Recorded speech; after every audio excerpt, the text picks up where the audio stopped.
Hello, everybody, and welcome. My name is Sarah Abbott, and I can see that we have colleagues here from all over the world, and I can see some names that were here yesterday for the first day of the conference, and also some new names. So welcome all. It's the second day of our second conference. And in our first, in March, we took a really broad view of how the culture and heritage and quality of wine from old vines could really inspire a lot of engagement. And we also looked at how collective old vine marketing and nurturing in Lodi in South Africa could be very powerful in elevating both profile and even prices of old vine wine.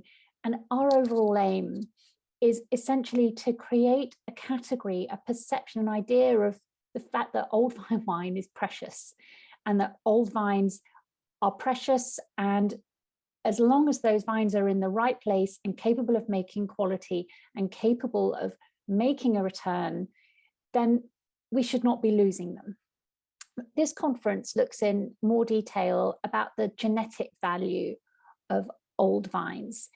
And in this sense, the value of heritage old vine vineyards is eternal, but it is vulnerable.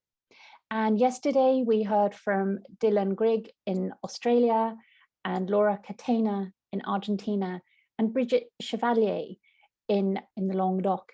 And they all referred to the incredible value of the genome of these old vine varieties.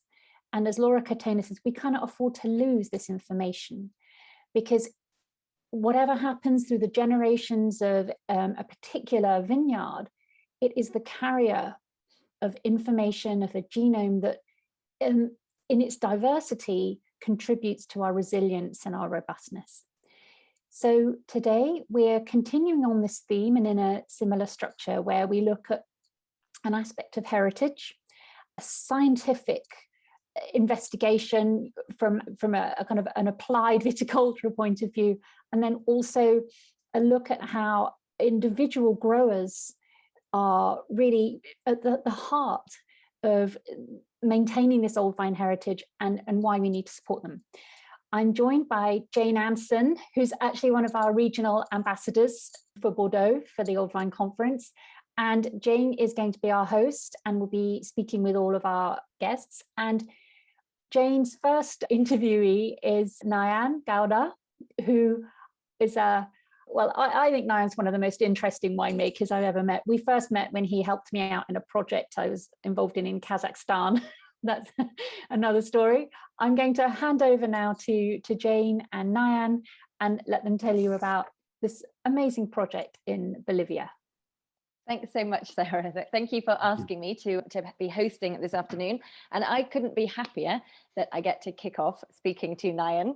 Nyan, before I start and introduce you, I want to just let people give a little story. In my position as a regional ambassador for Bordeaux, I just want to share a story that just last week or 2 weeks ago, I did a little pilgrimage to the oldest vines in the Bordeaux region, which quite surprisingly, I would think to most people listening, were actually planted just after the French Revolution, sometime between 1785 and 1805. We're not sure exactly the date, planted by the Duverger family. And they're right in the center of Bordeaux. You're not going to find any other vines near it. They're not at a specific vineyard. They're actually right by McDonald's in Place de la Victoire in the center of Bordeaux. And they are ungrafted. They're grown on a pergola. And there used to be 5 of them in Place de la Victoire until quite recently, about 10 years ago, maybe 20 years ago. The other ones died. There's only one surviving. And it's an unusual variety, which we don't find elsewhere in Bordeaux, that is from the Pyrenees, that is called Cruchen Negre. And it's a variety which is not, I think you can still find some of it in the Pyrenees, but certainly not anywhere else in Bordeaux. So just a tiny little anecdote to kick us off to know that even here in Bordeaux, we do have some lovely old vines to preserve. So that will be my role, I hope, to draw attention to those kind of things. So now over to the main event. I couldn't agree more also, Sarah. I think Nyan as well is one of the most exciting and interesting winemakers that are out there today.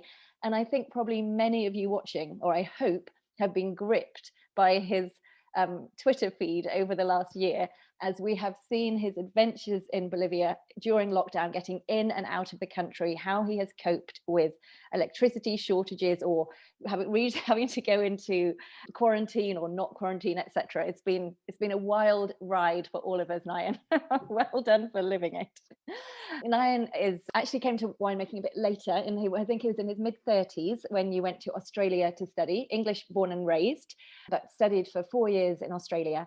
And since then has been pretty much the most adventurous globe-trotting winemaker I can think of, and has made wine in Australia, New Zealand, France, Kazakhstan, Ukraine, Germany, correct me if I'm wrong. And then today we're going to talk about Bolivia. Yes. So let's start off, over to you, Nyan. It's a brilliant story. Can you tell us what on earth took you to Bolivia after all of those many countries you've been to? Well, the reason I ended up in Bolivia is that I'd actually always wanted to visit Bolivia anyway. One of the reasons I got into winemaking in the first place is that I love to travel. I love to experience cultures. I love to immerse myself. And Bolivia had always been there in the back of my mind as somewhere that I just wanted to go. And at the end of 2019, Maria Jose Grenier, who is the creator of the Hardy and the Culto project, advertised on a Facebook group I run, which is called Traveling Winemakers. It's a place for winemakers around the world to get together, to exchange information, for people to look for winemakers to look for jobs. And she just put this small advert basically saying it was a small family winery working with 3 varieties that I wasn't familiar with that were ancient vines and were in Bolivia. And I think I responded within 5 minutes of that post going up. And yeah, we got chatting and I ended up flying out there middle of January last year for the first time. And what I think we can all take from that is the fact that you saw 3 great varieties that you didn't have any experience with did not in any way put you off. And in fact, no doubt piqued your interest to think, I want to learn more about this. Yes. So until that point in time, I'd made wine from 54 different grape varieties. Okay. And I'm a bit addicted to working with new varieties and learning what they can do. So, I mean, the 2 varieties in this case were, which is also Pais from Chile or Criolla Chica from Argentina, and something I'd never heard of called Viticulture. And I had to take the opportunity and fly out there. So could you tell us a little bit, I mean, this was a very specific situation with these old vines and rare varieties, but could you tell us a little bit about the wider situation of Bolivian winemaking? It's not something I think that a lot of people immediately associate with Bolivia. Yeah, I mean, to be fair, Bolivia, I don't think is on the radar for most people anyway, whether it be wine or not. But the history of Bolivian winemaking is tied up with the rest of South American winemaking. When the Spanish invaded in, I think it was 1493, following on the back of them came the Franciscans and the Jesuits. And as we well know, that they like to drink, so they brought vines with them for the purpose of making sacramental wine. And they traveled throughout South America, planting as they went, essentially to make wine for the church. So I think Bolivia, the harvests, the first plantings in Bolivia were probably dating back to the mid-1550s. So it's pretty much old world. Yep, absolutely. Yeah. And following at that point a similar pattern, as you say, to much of South America in Yes. terms of its origins. Yes, yes. And how about more recently? Tell us about the last, say, 50 years of winemaking in Bolivia.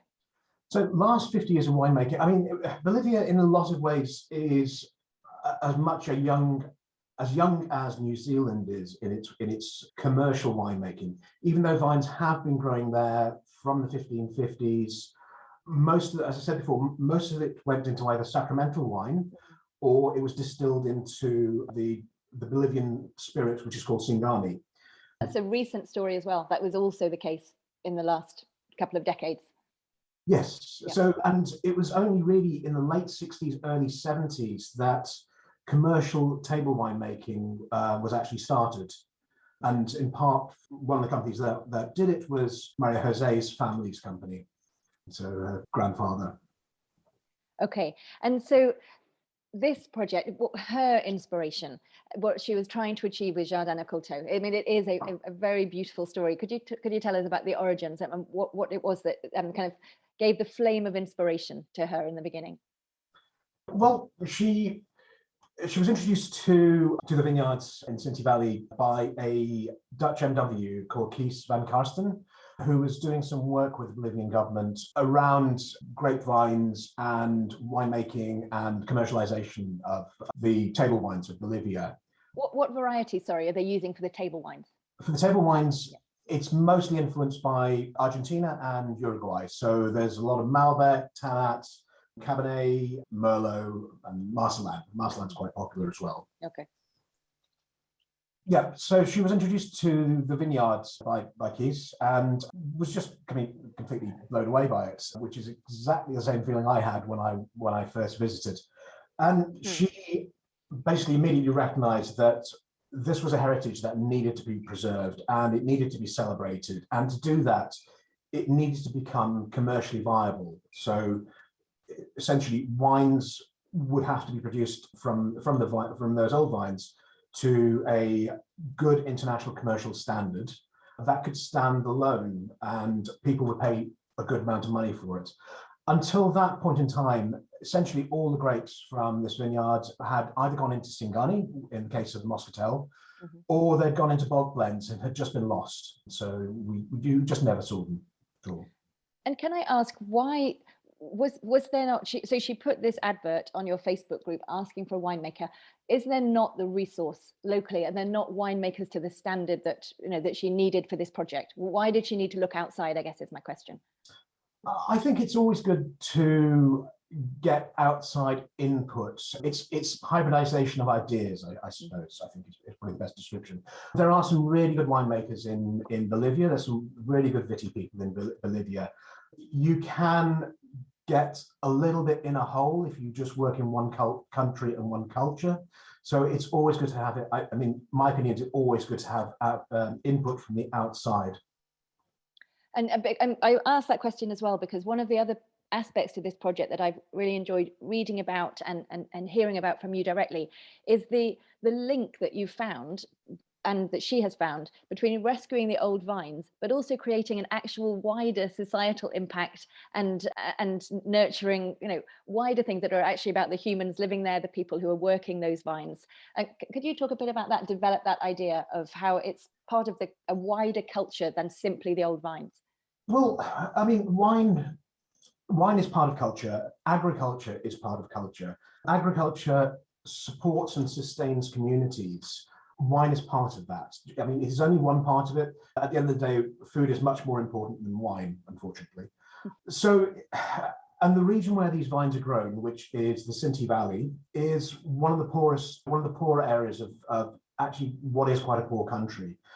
So anything that we can do to help raise interest in that area, raise awareness, put money back into the community, benefits the community as a whole and also benefits ourselves. It stops people moving away. It means that we have people there to help in the vineyards, to prune, to harvest. And hopefully it'll help people have a bit of pride in their region as well. I think that's a really patronizing thing to say though, sorry. Yeah. That's great. And okay, so tell us that you arrived January 2020, is that right? Or 2019, 2020, when you first arrived. What were you looking at? What were the characteristics of the varieties, the kind of viticulture? I know one of the fascinating things is the use of trees, was that something? When does that date back to? And yeah, what did you need to learn when you arrived there? I needed to learn everything. I had to leave everything I knew at the door and then come in with an open mind. To be quite honest, I had never seen anything like this before. I'd heard that this kind of viticulture had been practiced in the past elsewhere. And actually since then, people have popped up in various parts of the world saying, oh, we've got a little patch of vines growing up trees. And it's something that when I have time, I will look into in greater depth. So the three varieties, as I said, Moscatel, Vistria and Negra Criolla. They were planted about 200 years ago, maybe more than 200 years ago. We don't have concrete records, unfortunately. And it's again something else that we're going to do more investigation on. but there's not a huge amount of proper record keeping that's been done from those days. I'm particularly intrigued as to what happened between the 1500s, 16th century and about 200 years ago, because there were vines. There were records of something like 1,700 hectares of vines in the Cinti Valley. And then all of a sudden, they seem to have disappeared and have been replaced by what is essentially vines that are co-planted with native trees.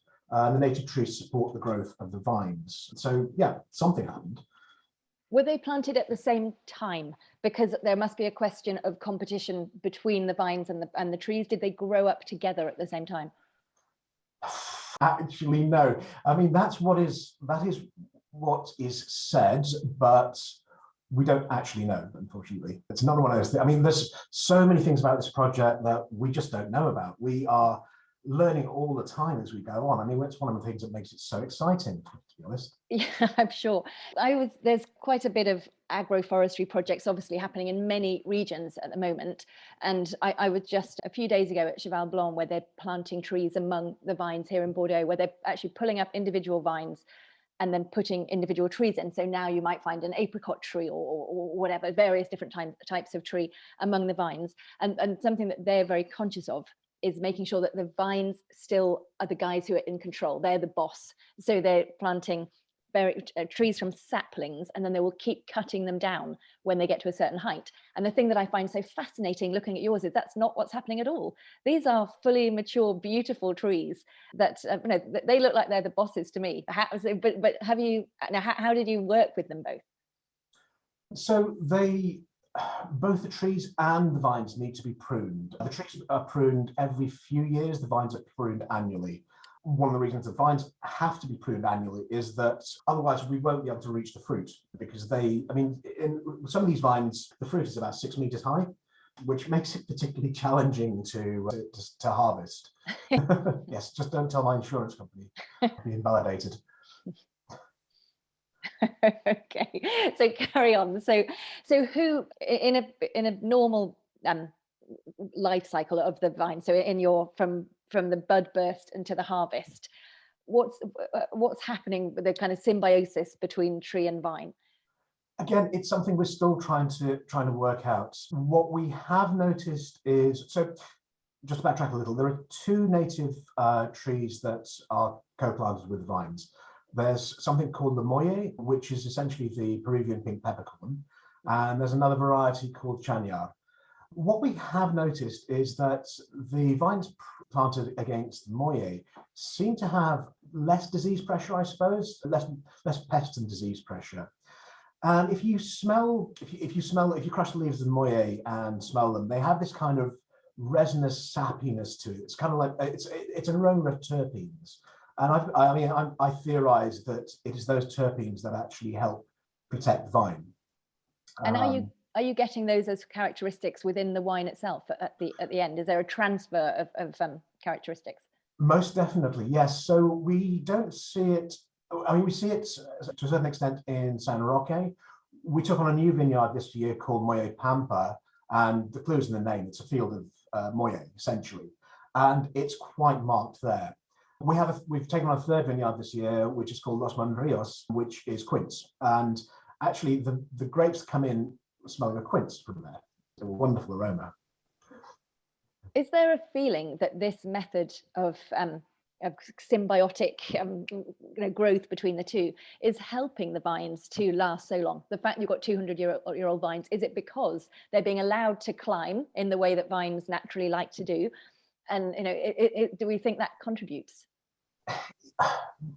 I don't know. I mean, it's something that we've philosophized about, but we have no way of proving. I think allowing the vine to do what it wants to do helps its longevity. Oh, that's what I'd like to think anyway. I mean, one of the main reasons that the vines have survived for such a long time in the Cinti Valley is the fact it is still phylloxera-free, unlike the rest of Bolivia. So is that because of the soil type, or is it because it's so remote? I think remoteness has a lot to do with it. We make our wines in a place called Tarija. I'm just going to quickly show you, or try to show you, a Oh, it's not going to work now, is it? Hang on. No, that doesn't work. Sorry. I'm not very good at this. So we make our wines in a place called Tarija, which is, as the crow flies, it's about 100 kilometers away. It's about 160 kilometers driving, and it takes nearly 3 hours to get there. And how are you transporting the grapes from one to the other?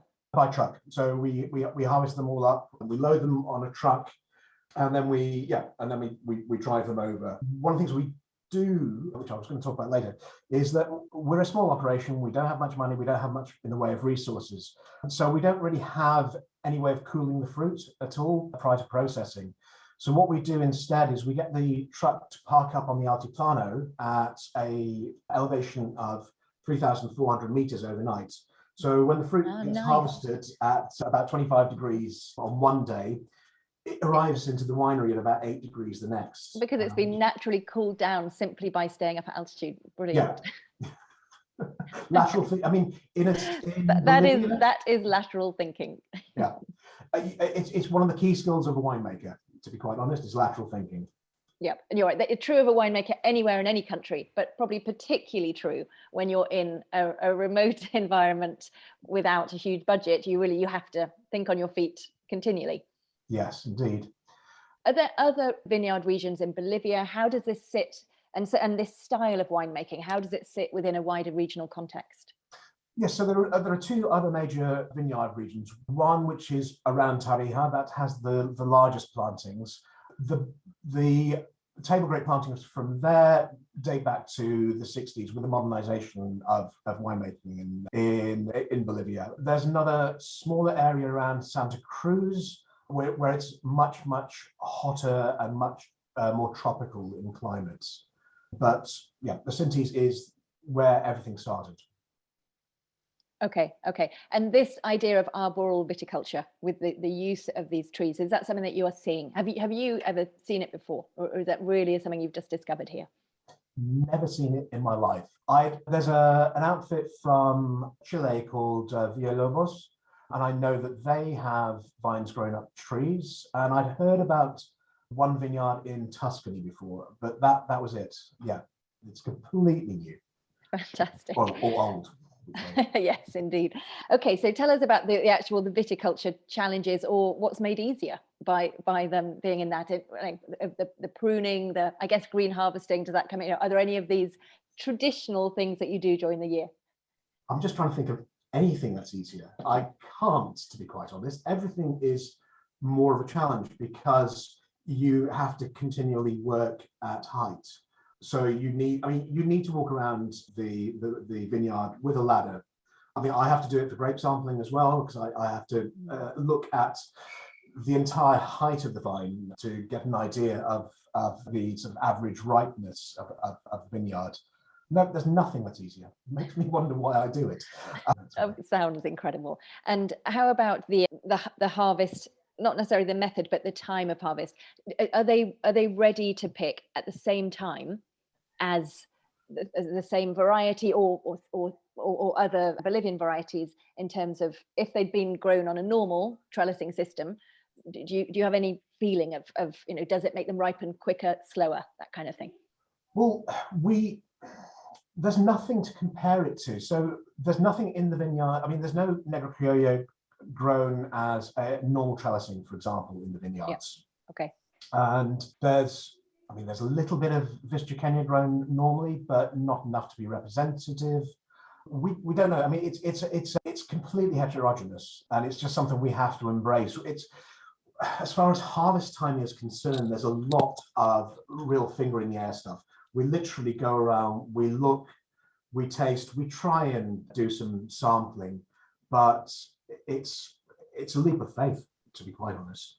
And in terms of sorting, when you're bringing the grapes down, does that come into it? Is there an idea of grape sorting? Does that not, you don't worry about that till you get back to the winery, or is that happening? Is it happening in the vines in the field at the time of harvest? No, we do sort in the field, and so I and a couple of other people, usually Maria Jose and her sister, go around and we check on the pickers. We go through their picking cases, and we pull out anything that's we don't want. And then we, again, when we take them into the winery, we do another quick sort. Usually though, at least fingers crossed, for the past 2 years, the fruit health has been actually very, very good. So all we really had to pull out are leaves and twigs and things like that. So. And I think for all of us who are listening to you talking about this, the value to these vines is so clear, and the emotion that is attached to them is so clear.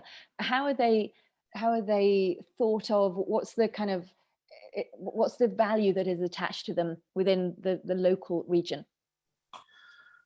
It's a very good question. So one of the briefs that Marie-José gave me when we started working together last year is that she wanted wines that were essentially different from anything in the Bolivian marketplace.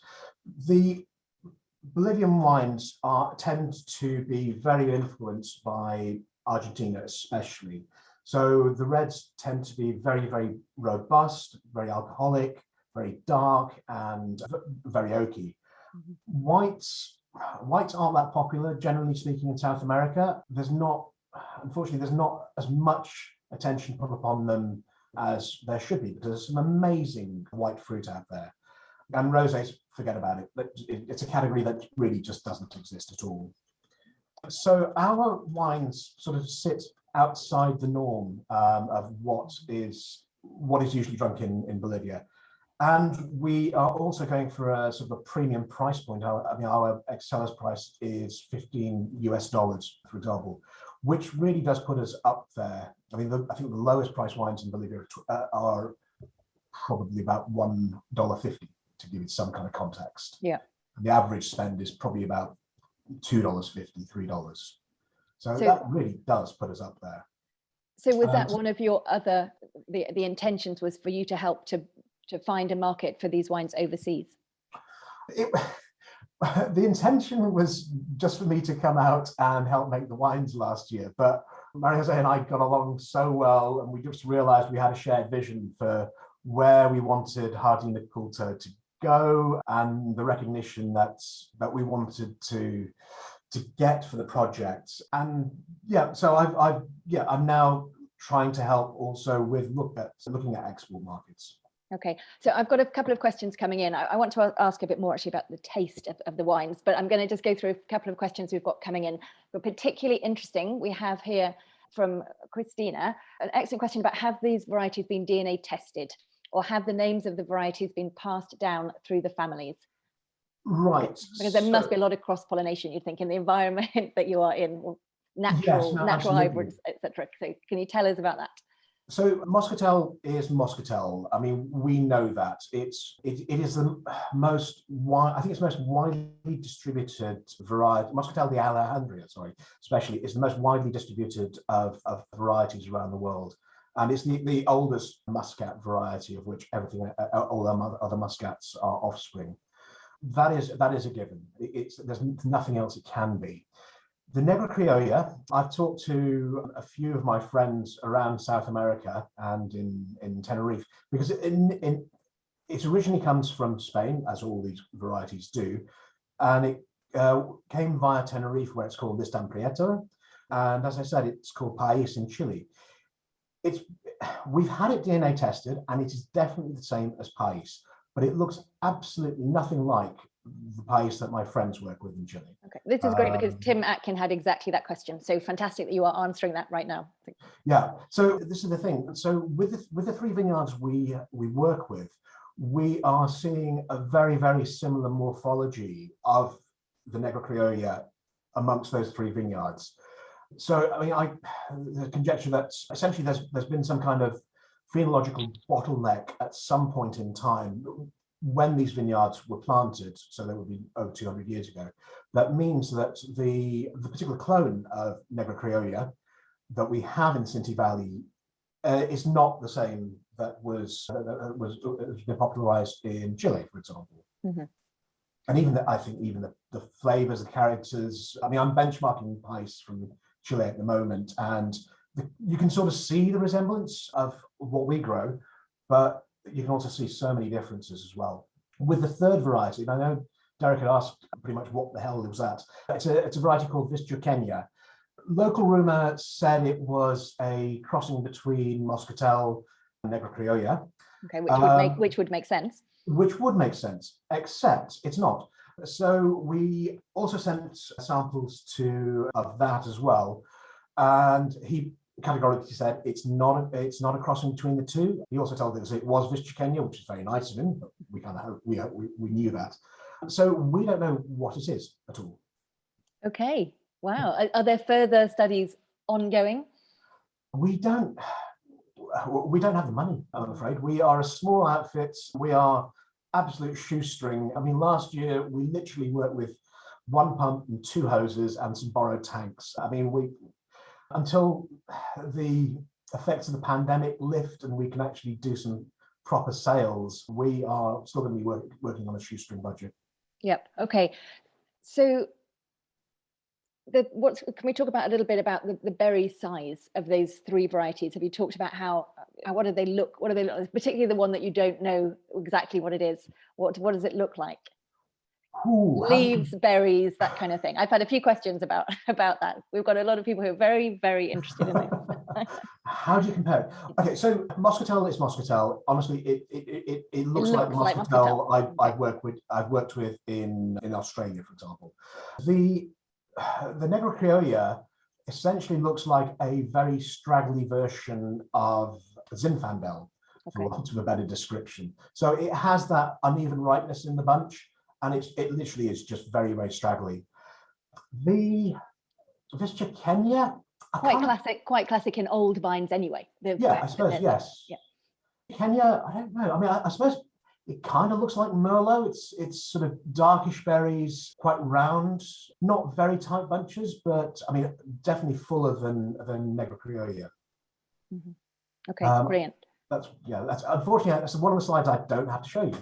Well, I'm sure we'll be able to send those around because I think people will be very interested to see what they look like. So we'll make sure that we send them around to the attendees. Yeah. Okay. Right. Sorry. Are you going back there? What's happening now? I mean, we have this beautiful picture of the vines behind you, but I know that right now you're not in Bolivia. Is this going to be an ongoing project for you, and has your being here and you bringing attention to what's happening? Has it kind of are there more people now who are coming and saying that they want to work with these vineyards? So yes, I'm definitely going back. I am hoping to actually spend the full year there next year because there is so much to do, there is so much to learn, there is so much background research to be done as well, and I want to be able to spend the life cycle of a year at least in the vineyard to actually see how it works and see what happens. That way we will be able to better work with the growers and help them with their grape growing, I feel. I mean, that's the only way. You can't just drop in and tell them what to do and then leave again. It's actually a very important question that I don't think I have asked yet. Could you tell us exactly how big is it? What are we talking about? How many trees and vines are there? What kind of size of how many bottles are you making per year? Simple, I should have asked that right at the beginning. So, okay, I can easily tell you how many bottles we're making a year because it's tiny. Last year we made 5,000. This year we've made 5,000. It's tiny. A lot of the pressure the reason we didn't go above 5,000 this year, again, is because of the pandemic. The sales weren't there last year. There was no point in making any more. We want to expand. Our aim is to basically take on all the old vines that we can find in the Sinti Valley. But we don't know what that number is at all yet. So last night when I was doing some research, I found potentially another 2 little communes in the Sinti Valley that could have old vine plantings, which we'd never even heard of before. So currently we're working, as I said, with 3 areas, which are San Roque, Moyapampa, and Los Membrillos. How many vines they have, we don't know at this point in time. I've done some work trying to work that out, but it's I don't have the resources to be able to do it. Of course, you're right. You need somebody out there on the vine, on the foot on the ground, going out and counting them, I guess. Are they making a living from it? The people who have these vines or the trees growing. I'm so sorry. I'm hoping that somebody else in my household is going to go and open that door. Hang on a second. Girls, can you go and get? Thank you very much. Sorry. Anyway, what on earth was I just asking you? Are they making a living out of it? Thank you so much. Yes. Is this Yes. is this their full-time job? What else are they doing? Yes, they are making a living out of it. It's not much of a living, and they don't necessarily have enough money to reinvest into the vineyards. And that's something that we are trying to improve upon. So we have, I mean, like grower contracts around the world, we stipulate a standard of fruit quality that we expect from the growers. If they meet our parameters, then we will pay them at a premium. So that gives them a bit of motivation to look after the vines that we want to harvest in the way that we want them looked after to produce the quality of fruit that we want to make the wines that we hope to make. Yeah, we have an excellent question from Mike on that topic exactly. So are you finding that they are continuing to work with what's there existing, or are there new plantings happening? Is there mussel selection happening, or are there new plantings of vines? Are there young vines that have been grown in this way that will in the future become this heritage that we're talking about? No, there are no new planting. No, there's no new plantings of this kind of arboreal viticulture at all. And I mean, I completely understand that it is hard work. The fruits of their labour, it's actually quite beneficial. So I mean, we can pull between 14 and 60, even more kilos of fruit off one vine that's grown up a tree. Wow, okay, that was actually going to be one of my questions. What kind of yield are we talking about? So actually quite a good yield. A very good yield. I mean, for something that's 200 years old, that's a pretty damn good yield. And if you actually look at the footprint of the vine and the tree, you probably get a higher yield than you would do if you had a normal trellising system of the same varieties. And why is that? Dylan would be able to answer this better than me. There's a couple of things. One, the vines have space to spread for their roots. They have space to grow up. There's a lot of light inception as well, and light inception on the wood leads to fruitfulness. So whereas a normal canopy, the wood is sort of shaded. Here, I mean, there's hardly any shading really of the wood. Fascinating. And when you get to the top of the tree, what's taking precedence? Is it the tree? Is it the vine? Where are the, what's getting closest to the sunlight? I think the vine wins every year because it's the most rapidly growing out of the partnership. Mm-hmm. Yeah. I think that's. And how about birds? They're right up there now. The grapes, and is there a lot of birds taking the grapes? No, we don't seem to actually have much of a problem. It's not something I'd actually thought about before. But what we in my very first class at the Institute of Enology here in Bordeaux, Denis de Bourdieu said, you've got to remember that what's actually happening is the vines are there so the birds can pick them, and then that's how they naturally continue their life cycle once it goes through the birds. So that's interesting that you don't have that issue. So, but what we do have, which I discovered when I sent my drone up last year, is a lot of birds of prey. So I think it's probably those that keep the birds that would eat the fruit at bay. Okay. So tell us about the practicalities of pruning. How do you go about pruning? How much do you have to lose during the growth cycle, or don't you? Honestly, this is something I'm afraid I just don't know yet. I wasn't able to be there for pruning last year, and obviously I'm not there for this year. It's some. The main intention at the moment for the growers is to ensure that the fruiting zone is within reach of a person on a ladder. So I think that's the biggest motivator that's there, rather than anything else. Love it. That's brilliant. Practicality is taking the the lead. Okay, yeah. I think something that we all want to know is, how do they taste? What are you finding? What are the alcohol levels? What are the fruit characteristics? What did you discover when you were making the wine? Last year, I don't think it's a good representation of what we can do with the grapes, thanks to the pandemic, because we just kept going through a cycle of lockdowns and not sure if we could harvest, and then coming out and maybe we could, and then there were storms. over the mountains. So I should have said that. So between Tarija and Sinti Valley is at 2,300 meters. I didn't usually even say that, but that's quite high. Well, you did say it because we were cooling down the grapes, remember, overnight. Yeah. So the mountain ranges are about 3,000 to 400 to 4,000 meters. So the weather is different up there. And last year we had a period of a week where there was storms and it just wasn't safe to drive. So yeah, the harvest dates were a bit skewed last year. Mystery Kenya, despite being a red variety, we've decided to make a white wine out of it, and a sparkling white wine at that. So no skin contact at all? Are you direct whole pressing? Bunch pressing. Okay, whole bunch pressing. Okay. We, as I said, the intention was to make a sparkling wine last year, but the bottles had to come from Argentina, and because of the pandemic, the borders shut, so the bottles never arrived. So we ended up having to create a white wine from sparkling base, which has actually proved to be incredibly popular. And so much so, I actually have had to make it again this year. Moscatel is, again, Marie-José's brief was to make something different. She wanted me to make a Moscatel that didn't taste like Moscatel. And if you've tasted the Moscatel grapes, it's a very difficult thing to do. But we sort of... They have a very strong character. Absolutely. You can't mistake it for anything else. But we played around with sort of a cloudy ferment, a really hot ferment, 25 degrees, least contact at post-fermentation, to create something that's sort of rounder, structured, but with lots of savory elements and just that hint of muscat in the back. And I'm assuming natural yeasts at all point. You're not adding yeast to these things. So for last year, yes, I did for the whites. For this one, I don't know the vineyard, I don't know the fruit. We can't take any risks. I mean, we're making wines to sell, so I'm not prepared to take any risks at all. With the red, no, that was all natural and yeah, just spontaneous. And again, this year for the red, we've done 3 single vineyard Negro Criollas this year.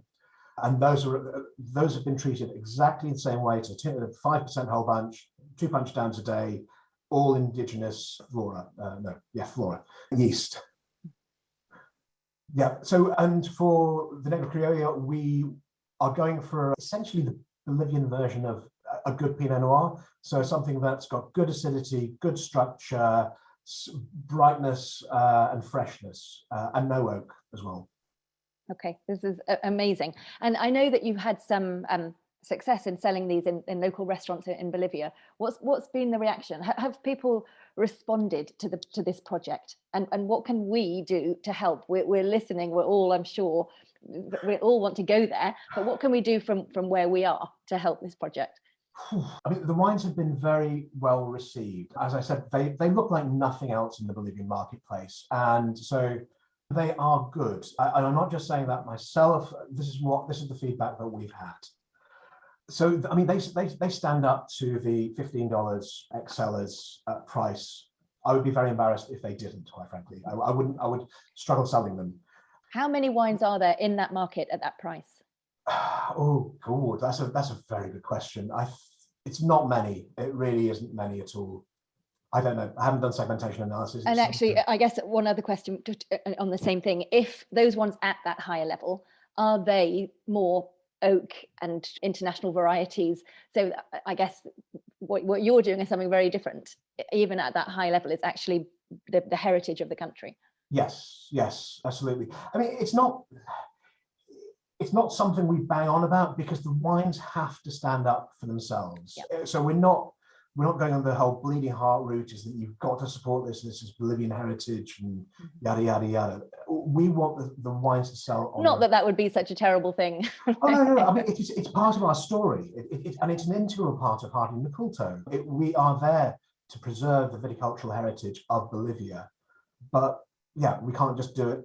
Yeah, but you're right. The wines themselves people have to want to go back to them and drink them again. Yeah, absolutely.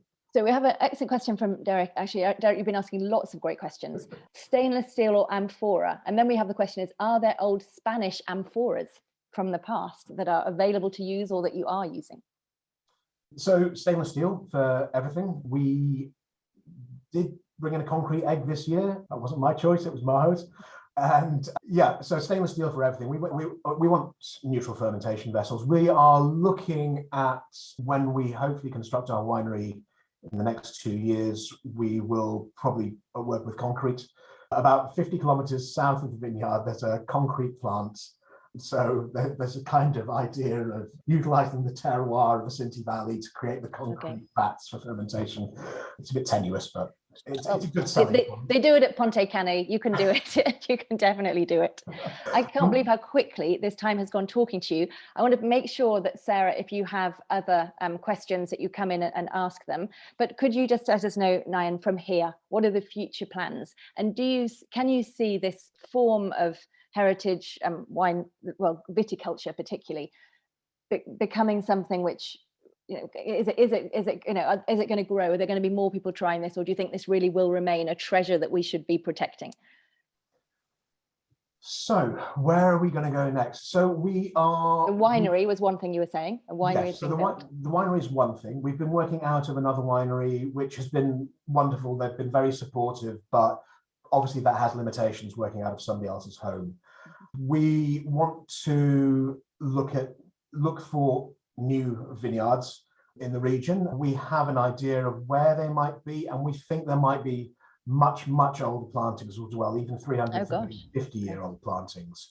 But it's all rumor, and we actually need to spend a significant amount of time on the ground, literally driving around to do that.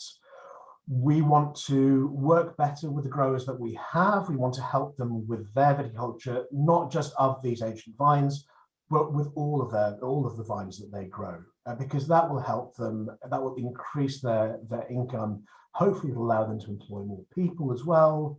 All of which will help improve the region. Oh God, there's so many things we want to do. I mean, we're not precious. I mean, we are precious about. We really care about the old vines. But if somebody else can come in and work with these old vines, I think that's a great thing. I mean, anything that raises their profile is wonderful, really. I mean, I think we'll probably have a limit to how much we'll be able to make and sell. So if somebody else can come in as a partner, even a competitor, we're quite happy with that. Yeah, you mentioned 2 or 3 other places that you have heard of or seen globally that makes arboreal viticulture in this way. Has there been any exchange at that level? Have you reached out, or have they reached out, and any kind of discussion about how on earth they do it? No, not yet. Unfortunately, I just keep running out of time every time. I'm sure. So we should put a call out from here saying if any other winemakers do grow viticulture in this way, or know of any, that would be a fantastic thing to make that connection. That would be amazing. Yeah. Okay, I could ask you a million more questions, but I just am very aware, Sarah, I know we've only got 5 minutes before our next one, so if you want to jump in, anything I haven't covered. But amazing, Nyan, so fascinating. Thank you. Thank you both so much. One question that I would just like to pick up on is a question from Dylan Grigg, who basically spoke what was his evening yesterday, and is now obviously up bright and early in Australia, breakfasting with old vines. And Dylan's question is about the pruning. And he says, hi, Nyan, how do you actually prune the vines, and how much do you cut off? Is there one renewal zone, or is it really spread out? I don't have an answer for that, unfortunately. But hopefully next year, when I've spent the pruning season in the vineyards, I'll be able to tell him, and I will be hitting him up for information. And you know, one of the earliest things that happened when I started researching old vines is that I was able to connect a Lebanese winemaker, Fawzi Issa. This is Fawzi Issa, for those of you who didn't see the first conference, is a wonderful winemaker working in the Bekaa, and he had found this, they think abandoned, actually gone native old vineyard of Merwa, which was climbing up trees. They don't know whether it was co-planted or whether actually it just sort of, they kind of found each other through being allowed to go wild. But he said, oh, Sarah, I want to, do a skin contact wine with this grape. And I was able to connect him with a Georgian winemaker, basically one of the kings of orange wine in Georgia, and they've been WhatsApping, and he was guiding him through the vintage, and actually it was that really gave me, this impetus to connect people, because that's so powerful. And I would just say that we can think of this as quite a geeky or sentimental interest, and it's really not. And if you take a step out, as Jane mentioned, this focus on agroforestry is a huge trend through the world. And so if you take a step back and see how many parts of farming looking at the value of planting trees in amongst other crops and livestock, it's absolutely being proven to be of enormous value. And I think also it's worth looking at what the UN are doing with the GIAS, these globally important agricultural heritage systems. By the way, do Google that, people, if you just want to have an amazing journey through all the best bits of how communities make very high quality, very characteristic foods, and how it basically shapes the most beautiful parts of our world. Check out the GIAS. So far, there's one wine region. But the point is that these are trends, and they are trends that wine can connect into, and it can only benefit us. And then finally, we actually did some research at the beginning of research into this project on old vines, where we spoke with highly engaged wine consumers on how compelling is vine heritage. It is compelling, but the most important thing is the wines have to be good. So, you may think, well, of course, but actually it's not a fair trade proposition. These are exceptional and unique and delicious, and they're deeply connected with all the best bits of that moment of enjoying the world and enjoying a great glass with your friends. So I'm now going to pass over and on to our next speaker, who actually Jane introduced me to. So I will pass on to you, Jean-Philippe, and go backstage. Okay, Nyan, that was fantastic. Thanks so much for your time. And now next up into the hot seat, we have Jean-Philippe Roby. So thank you for joining us, Jean-Philippe. Let me just move on to my next set of notes. Hang on just one moment. Okay, well, thank you very, very much for joining us. You're welcome. It's a pleasure. It's a real pleasure for me to be with you today. Well, and so many fascinating topics, and you're bringing really a very a different view, which I think is going to be really helpful in putting lots of things in context. So let me just introduce first of all Jean-Philippe to all of you who are looking. So Jean-Philippe is also based in Bordeaux, as I am, and we have many people in common working at the ISVV. So Jean-Philippe began his career as an agricultural engineer, specializing in agronomy. And one of my favorite things that I saw that you did in your early career, Jean-Philippe, was you studied the terroirs of cocoa and nutmeg in the Caribbean for 2 years, which sounds rather amazing. That's been great. And then came back to Bordeaux, taught agriculture in Blanquefort, which is in the Médoc, a small agricultural college in Blanquefort, and then began your own consulting practice. And today you work at Bordeaux Sciences Agro, and you teach viticulture. And in fact, we're connected for this when I started doing research as in my role as ambassador of old vines. And what I wanted to do was, I know anecdotally of a lot of old vines in Bordeaux, and I know often they are blended together with the other vines to make the wine, as is the way in Bordeaux.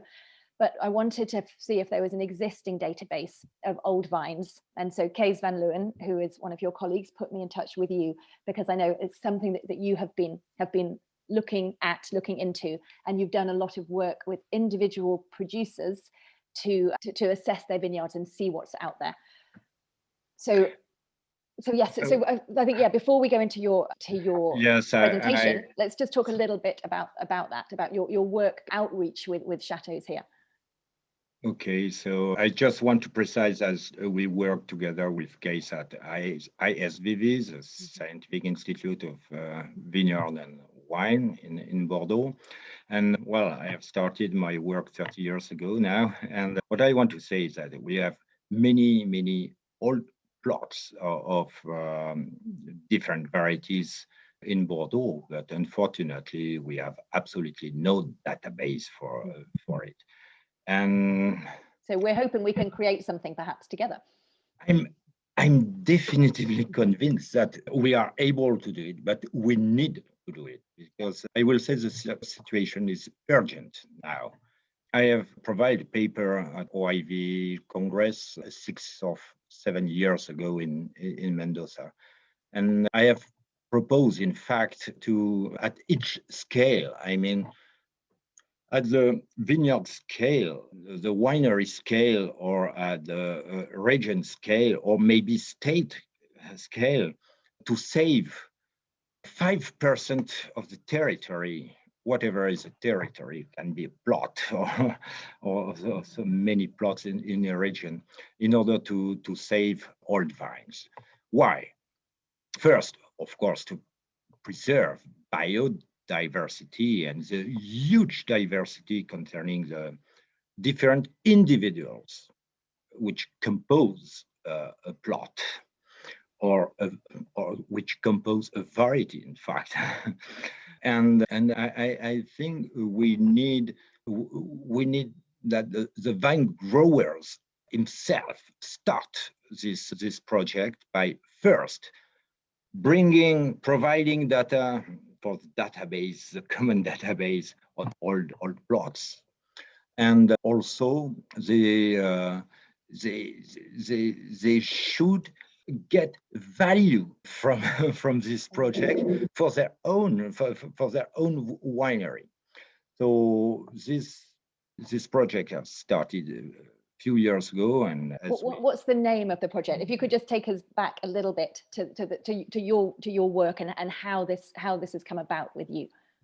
No, the project is not a project funded. We have not asked for any resources to do it. It just like team building for informal association in order to present that. So I started 20 years ago when we have planted the school. Chateau Léger belongs to the school, and at this time we were in the second time of selection of clones for Petit Verdot. So if I take the Petit Verdot example, I think it's something very, very interesting to show what we can do. So we were selecting with the Chambre d'Agriculture, agricultural chamber, and some other technicians of the region, where to find the old vines. So many people answer to us and say, "Oh, I have a very old, 80 years old, 90 years old Petit Verdot."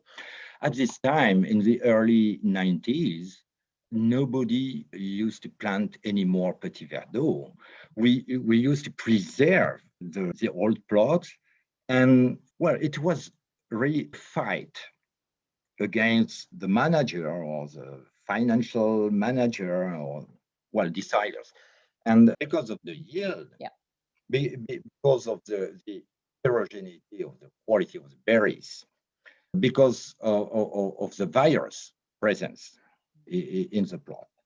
So in fact, when you try to select maybe 200 individuals in 50 plots, in fact, when you test them concerning virus, well, they are not all of them 95% positive. That means that the yield decrease, the heterogeneity of the berries on the bench, everything was affected by viruses. And I will say that for me, the main cause of decreasing yield in the world today and quality are today virus, far away from ESCA or wood disease or whatever, which is in front of the scene today. That brings us to something. I think one of the reasons why we were so interested in your research and the way that you're working is we're talking here about old vines, but how do you get to be an old vine? There must be a lot of people who are watching today who are wine makers and vine growers today who like this concept, but may not themselves have old vines, but want to talk about, want to create vines which are healthy enough that they will have this in the future. And that's one thing that you are working on, is from the moment of grafting through to year 2 and 3. So could you talk us through that part of your work and your project? Okay, so this is a new project that we run with the team of University of Navarra, with Gonzaga Sant Esteban. And in both sides of the borders, of both sides of Pyrenees Mountain, we have vineyards concerned in Irulegui, for example, in Navarra, in Rioja, of course. And we wanted to know how it is feasible today to create new vineyards able to age a century. So that was the base of our study. And we wanted to start first by the vine plant building. I mean, from propagation, from nursery aspect of grafting, type of grafting, until the, I will say, third year of the vine, by all the pruning affecting sap flow condition in the vine. What varieties were you studying for this? What different varieties, what different rootstocks were you looking at? Tempranillo in Navarra, and in France, mainly Cabernet Franc. And I would say that Cabernet Franc is emblematic from the southwest of France. Right, yeah, both sides of the Pyrenees. The father of many varieties used today. And so we focus on Cabernet Franc. And as you know, the old Cabernet Franc plot are declining. And today in Bordeaux, nobody or very few people still go on and plant Cabernet Franc. It is due to the, I will say, the selections, the previous selection, which have been done in the 80s, and that the clones of Cabernet Franc don't correspond to the, I will say, the needs of the terroir. You have some great work being done by estates like Chateau Lafleur. Chateau Lafleur is doing an awful lot of mass cell selection of older 1940s Cabernet Franc. Blanc has done a great selection run by my colleague Kees van Leeuwen.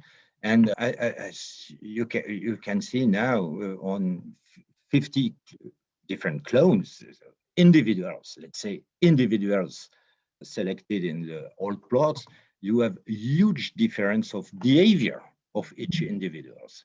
That's which allowed vine growers to select them and to adapt to every change. I would say we speak about climate change, but there are some consumer change or habit change or economic changes. So we need to preserve this huge diversity. And as I told you previously concerning Petit Verdot, we host today a conservatory, a germplant collection of Petit Verdot in Château-Luché, which is unique in the world. I mean, we have 80 Petit Verdot individuals, let's say clones, head potential, and this is unique. And what I say also, it's that I don't hate conservatory because they are necessary, but the vine growers should be involved in this movement in order to take and to use this diversity and to grow Petit Verdot or Cabernet Franc. I need to stop you at that point just to explain to people listening that when you mention a vine conservatory, so that is again something that's very interesting, that in terms of your vision of how we should be preserving these older vines, because there is certainly a case in France, and I'm sure in many other countries, where you have conservatories where you keep maybe 80 rare old varieties or 200 or whatever, where it's a feeling that they're being protected like a little Louvre museum of vines, but you don't think that that is the best way to approach guarding the heritage. Why don't you, and what should people be doing instead? Well, I love the Louvre Museum, but I know why I go to the museum. And I don't want the vine being kept in a museum. And I think there are many dangers to keep them in conservatory. First, when you preserve diversity by doing a conservatory of hundreds of different varieties, in fact, you select few individuals, sometimes one individual, to represent the variety, the grape variety. And that is not the biodiversity, as you can see.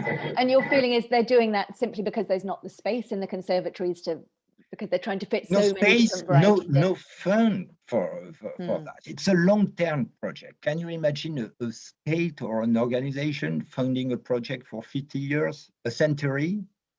Today, the politics, people deciding are not able to run a project for such a scale of time. So that, and the vine growers can participate to that can preserve this biodiversity just by allocating 5% of their vineyard to the biodiversity, in particular for the ancient varieties, of course, and the varieties where you have only one clone present in the market or two clones. It's so easy to preserve the diversity by setting polyclonal or mass selection plots today. Yes. So I guess that what you're saying from there is, rather than a very well-meaning person who is looking after a vine conservatory, rather than going out around a country or a region and finding examples of rare varieties and then bringing them back and putting them in their conservatory, your feeling is a much more successful long-term approach is to help the actual winemakers themselves to keep those varieties, just to give 5%, a small percent of their vineyard, over to maintaining them within their natural environment, rather than picking them up and taking them to a conservatory. Is that what I'm, is that right? Exactly. And in terms of funding, because funds are limited, I would prefer that the states, the wine sector, help the vine growers to preserve this biodiversity in different terroirs, in different training systems, different conditions. That will be the best way and the more efficient way in order to adapt our vineyard to a long-term view. And today, we prefer to put funds on conservatory and be proud of hundreds or thousands of different grape variety in one spot. And what for me represents a danger when you preserve all the diversity in one side. You can have a hurricane, you can have a new pest or new disease or a lack of finance, and you lose everything. Yeah. So in fact, you can share the risk by sharing the different plots planted by the vine growers themselves, and we need to help them to do that. And that sounds like a noble idea, and very much what Sarah and the Old Vine Conference are hoping, I think, to achieve. What are you finding concretely in terms of, is that happening on the ground? We have here Dr. Paul White, who is talking about PORVIDS, PORVIDS. Does that mean anything to you? Which is a solution to this, created 10 years ago with 7 different conservation plots using both private companies and government funds. Have you heard of that? Is that something you're hoping to replicate on? PORVID, you speak about PORVID. Yeah. Yes, this is a wonderful project, and more than a project, that it's today concrete. And we should replicate this example in many countries, especially I will say, in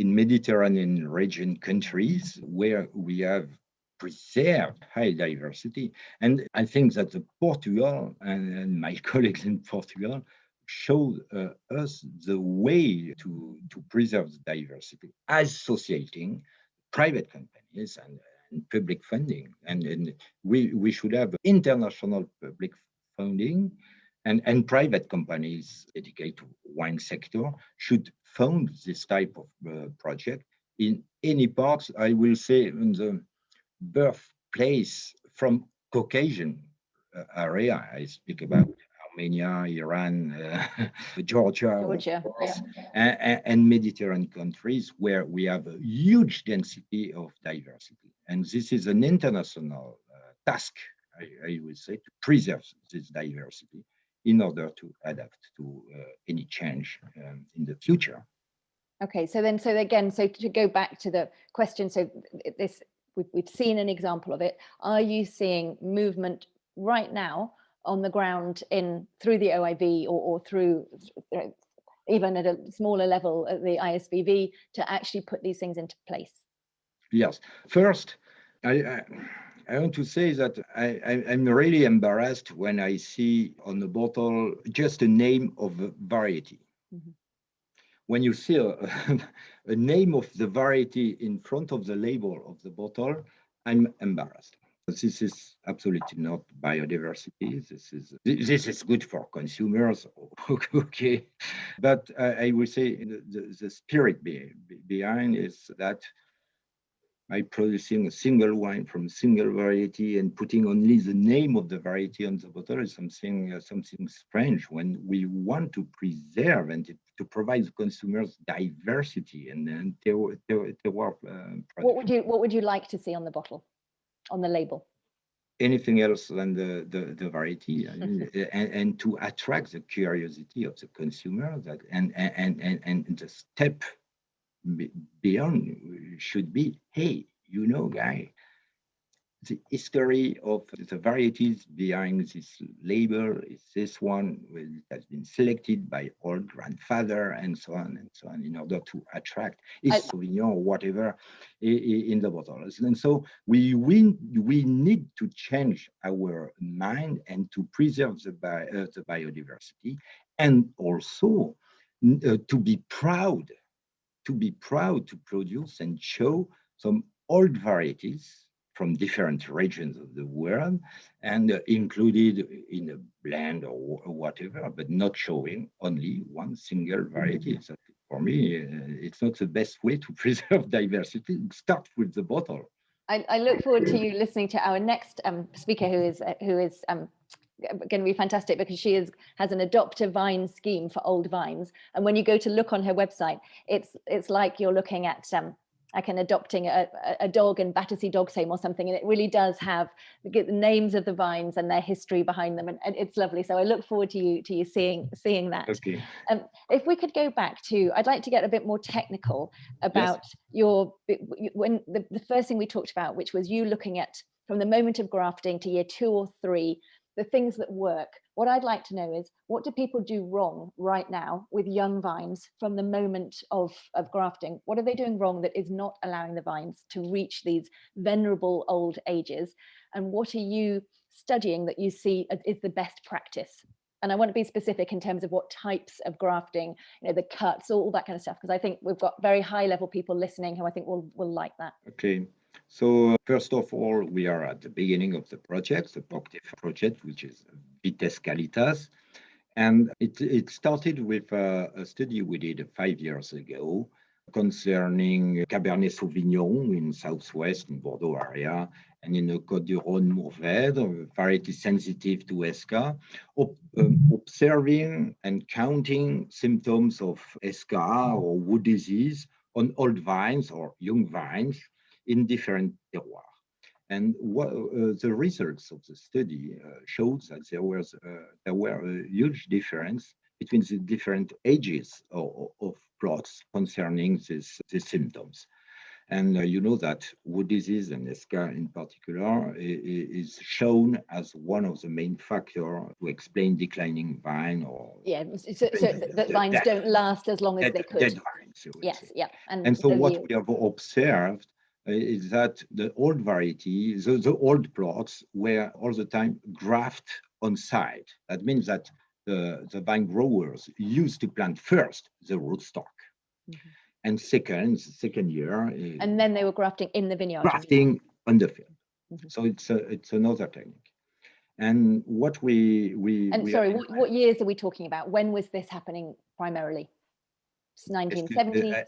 I have not understood. When? In what years was that the primary method of grafting? What decade? What from years? the beginning of grafting, so just after phylloxera. So right after. And I will say just before the 70s and early 60s with grafting on table with the wipe and tongue methods, what we call English grafting, or later on in the early 80s with the omega grafting type, which accelerate and increase, of course, the efficiency of the grafting.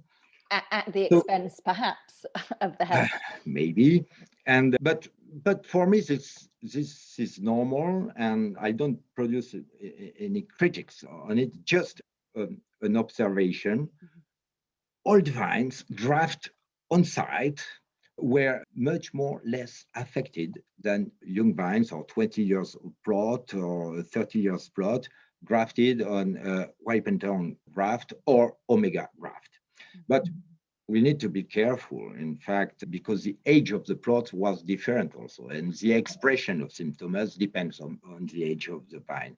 But listening to this first study, we want today to observe, and it is done both in Navarra and in ISVV, the vessels, the connections of the vessels due to the different type of graft.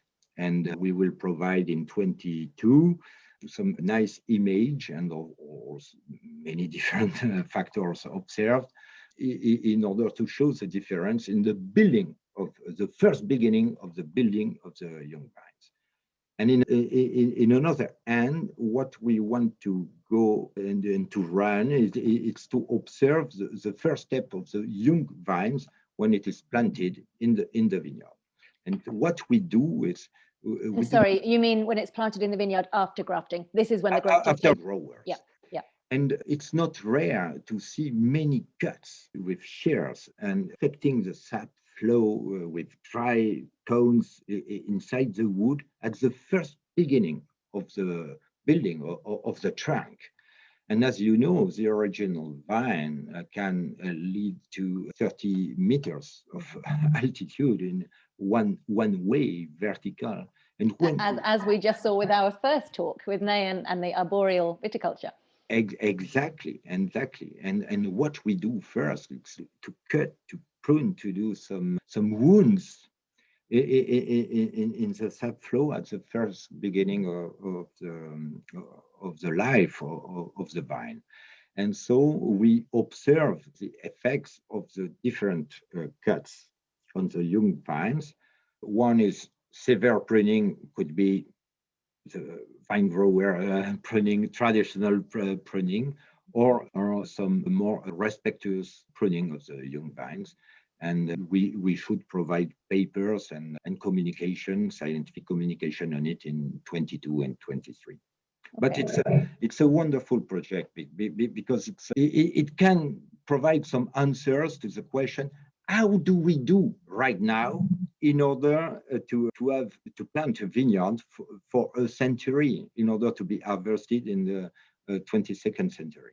Yeah, it is. It's fantastic. And who exactly are you doing this in partnership with wine growers, or at the moment is it purely a research project? I mean, how do you see the results going out to the practical, actual people who are actually, doing this commercially? So we have both experiment. Of course, we graft and do some image and follow the sap flow at lab in ISVV. We have also some experience of young vines in pots in ISVV and in Navarra also, at the University of Navarra. And of course, we work also on site with vine growers in the south of France, in Héroux-Léguy, in the Basque Country, in Héroux-Léguy with Cabernet Franc, in Madiran also with Cabernet Franc, and the same with in Rioja on different rootstock, 110 Richter in Navarra and 3309 Couder in Héroux-Léguy and Madiran. And we have also studied the origin of the rootstock, and we try to observe how the origin of the rootstock can affect the development of the young vines, and also the difference of behavior concerning the sap flow with this different origin of the same rootstock. Okay, so you need to explain what you mean by the origin of the rootstock. So you don't mean the variety or the type of rootstock. You're talking about where it's originally coming from. Talk me through what you mean. Exactly. 110 Richter can be produced in Spain, in north of Spain, or in south of Spain, in the region of Alicante, yep, or other place, or in the north in Navarra, for example. And the 3309 can be produced in southwest of France or in Mediterranean side, in Languedoc or Côte d'Ivoire region. First of all, we have different clones, and we have different clones of rootstock, and they are grown under different conditions. And in fact, we want to study first the difference of behavior explained by the difference of origin of the rootstock itself, produced by the nurseryman. And it is something which has never been studied. It has never been studied.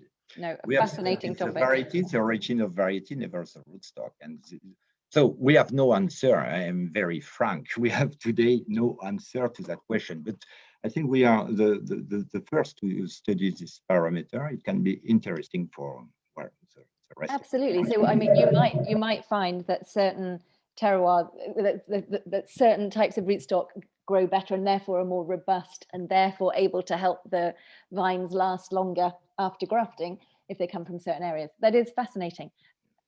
And so what parameters are you studying? The main thing that is first step, because I have spoken only about young vines, because this is the core of this project. But in Navarre and in southwest of France, we study also the effect of pruning on old vines, because you know that there are today, I will say, different school of pruning with soft pruning or no pruning or letting. So many things are provided, many ideas or new method or ancient method renewed today are provided advices to vine growers, in fact, without having been studied before. And so what we do in this project is to study the effect of the different type of pruning, making a lot of wounds in the trunk, in the arms of the vine, in different training system, Guyot or Goblet, original from north of Spain or Mediterranean countries. We compare then how we affect the sap flow, or with soft pruning means doing mostly pruning in summer by desuckering, by respecting sap flow, by building the vines with only one, without any wounds in the sap flow. And we think that in order to plant a vineyard for a century or over a century, we should start with a very respectuous type of grafting and pruning method from the first beginning of the first days of the plant until the third year. Oh, it's absolutely fascinating project. So what do we measure? We measure, yeah, exactly. What were the parameters? Because that was the question. What do we measure? First, by new image, we can design the sap flow with all the vessels of xylema, phloema built between the rootstock and the trunk. We can also observe the curves of the vessels or the vertical angle. So we are able to measure the incidence of the building of the new vessels after grafting with different type of grafting or different origin of the material. This is important. Second thing, which concerns much more the vine grower, is the development of the vines, measuring the shoots, the number of shoots. Of course, if there are some bunches or not, we weight everything. And concerning adult vines, we go until, of course, what is our objective, the berries and the quality berries, and the difference between the bunches from the suckers or from the main shoots, and the consequences of the different type of pruning on the production of secondary leaves and secondary shoots and secondary bunches. I mean, suckers and laterals and so on. Fascinating. I am going back up. Yes. And in fact, Sarah, you could maybe help me out. There was a really interesting question about a specific winemaker who had preserved some old Cabernet Franc vines, and I've now lost where they were. I don't know if you can see that. Oh, here we go. I found it. Yes, you Sandra got it. Johnson Hill, yes, in Chateau Maume near Libourne in Bordeaux. She has said that, or Sarah, it's from you, okay, that they have made a stand to keep their 1957 Cabernet Franc in the ground. And Sandra is asking, is it possible to get those vines assessed for exactly what they are, where they came from, to understand their clones? Is there a kind of service that is run by INRA or ISVV or somebody to actually go and identify those vines? So identify, you should go for any identification, including rootstocks also, because that is a very good question. Sometimes people don't even know what are the rootstocks. Absolutely. I think they commonly don't. Typically, I think they don't. And so today in Montpellier, so close to the vineyard, the previous vineyard, you can send it to the lab founded by, and today you can send your samples of rootstock or varieties or whatever in order to know what is the genetic origin of your plant material. This is very important for me. And what is important when you do selection, you preserve your old Cabernet Franc 57, or that's good. And when you make some selection in order to preserve the diversity for a new plot, for example, you need to know if the difference of behavior of each individuals is due to the diversity, genetic diversity, or is it due to the fact that the soil change, the exposure change, the climate changes, or the rootstocks change? Because in very ancient plots grafted on rootstock, when we study the rootstock, we can find at least 5, 6, 7, 8 different rootstock used, because dead vines have been replaced by new vines. And of course, the vine growers don't use the same rootstock years after years, decade after decades.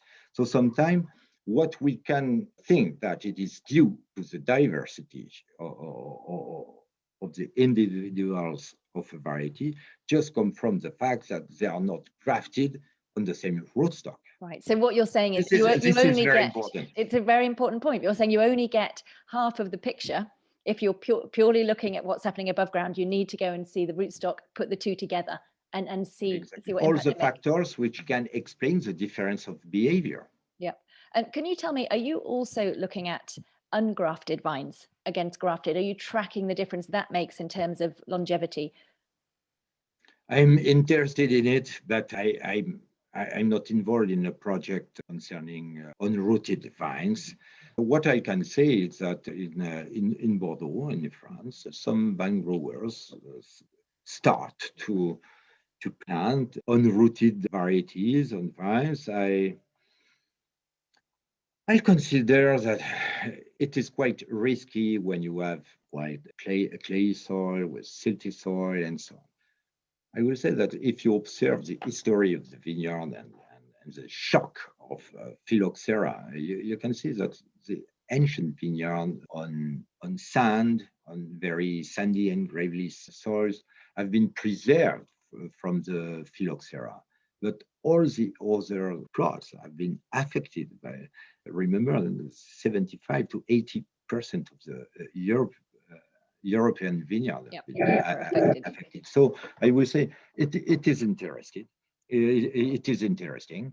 Yes, why not to plant the unrooted varieties, but on specific soil in order to avoid to have a phylloxera damage in the years coming. So if you want to think to 1 century vineyard, you should start by eliminating the main risk of the vineyard. So selecting soils in order to reduce the risk of presence of phylloxera is the first thing to do when you want to plant an unrooted vineyard. But it's a good way, because in the nature, in the original forest, the vine was unrooted and used to grow up to 30 meters high with only one scion, without graft, without any cuts in order to establish roots and scion. So yes, very, very interesting, but not everywhere, of course. Yep, brilliant. Thank you so much. So can you talk then, just if we look into the future, the major challenges that are facing your project right now, and where you see as the milestones over the next 2 or 3 years? First, what I want to say is we know nothing about grafting, except different practices. And we have very good nurserymen and very good practices, and we can have very good graft with Omega machine or wipe and tongue or do manual. So I think that the main topic is not the type of grafting, but the success of connection between science and rootstock. For me, this is a key point, a key issue. How about I'm sorry, I think I'm getting some feedback on this, but how about things like how high up, like have you noticed that when you're grafting directly next to the soil, does that make a big difference? That when you're allowing it a couple of centimeters off the soil, you see what I'm talking about, where exactly you're making that cut? Are those things important in your observations? Well, what is important, of course, is to have the graft point at least 5 centimeters above the soil, because I see many people coming back to ancient practices to remove the soil, exactly, that's exactly my question, and so on. And sometimes, due to any factors, the most important is financial. Sometimes they forget to remove the soil and so on. And so one of the most important damage we can see in the vineyard today is some soil remaining in the grafting point, the root system of the scion developing by itself. So that means that the rootstock is removed, and high sensitivity to phylloxera. So we should preserve a space of at least 5 centimeters from the top of the soil until the grafting point. I think this is the most important thing to preserve when we use graft plant. But as I told you, we should also maybe propagate the vine also in a different way. That means to come back to ancient practices, which are still remaining in the America continent, for example. It's to plant the rootstock first and to establish a vine later on, the year after, grafting on site. I think this is something very important for me. What I can say is that we have... Sorry, just to confirm, just to underline, you mean in the vineyard, which will eventually be the home of that vine. You mean plant the rootstock first, and then a year later, within that vineyard, you do the grafting. Yes. Yeah. Yes, because what we ask, we have not shown any results. We are working on it, but what we have in mind is that when we graft plant in the nursery, first we cut the legs of the rootstock, and we ask the rootstock to establish new roots, and at the same time we cut the head and we replace the head by another one, and at the same time, in the same days following grafting, the 8 to 8 weeks following the grafting act, we ask the plants to develop at the same time a wonderful root system and a very nice scion in order to establish and so on at the same time. And what I think and what we think with colleagues, that it's a huge demand to this young graft. And so maybe, but we are studying it, maybe we should come back to what is an ancient tradition in tradition for 100 years, 120 years. But to plant first the rootstock and to graft on site. The problem is that in Europe, this technique has disappeared, and we need to train and to come back to this practice. I don't say that this is the only way to follow.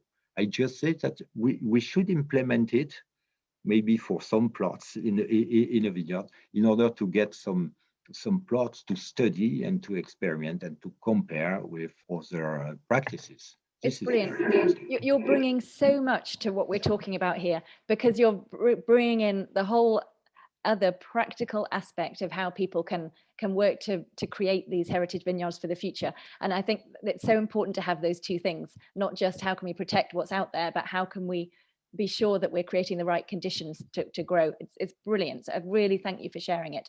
So I think my last question before I open to other questions, or people might well want at this point a 5-minute break because we've got nearly 2 hours.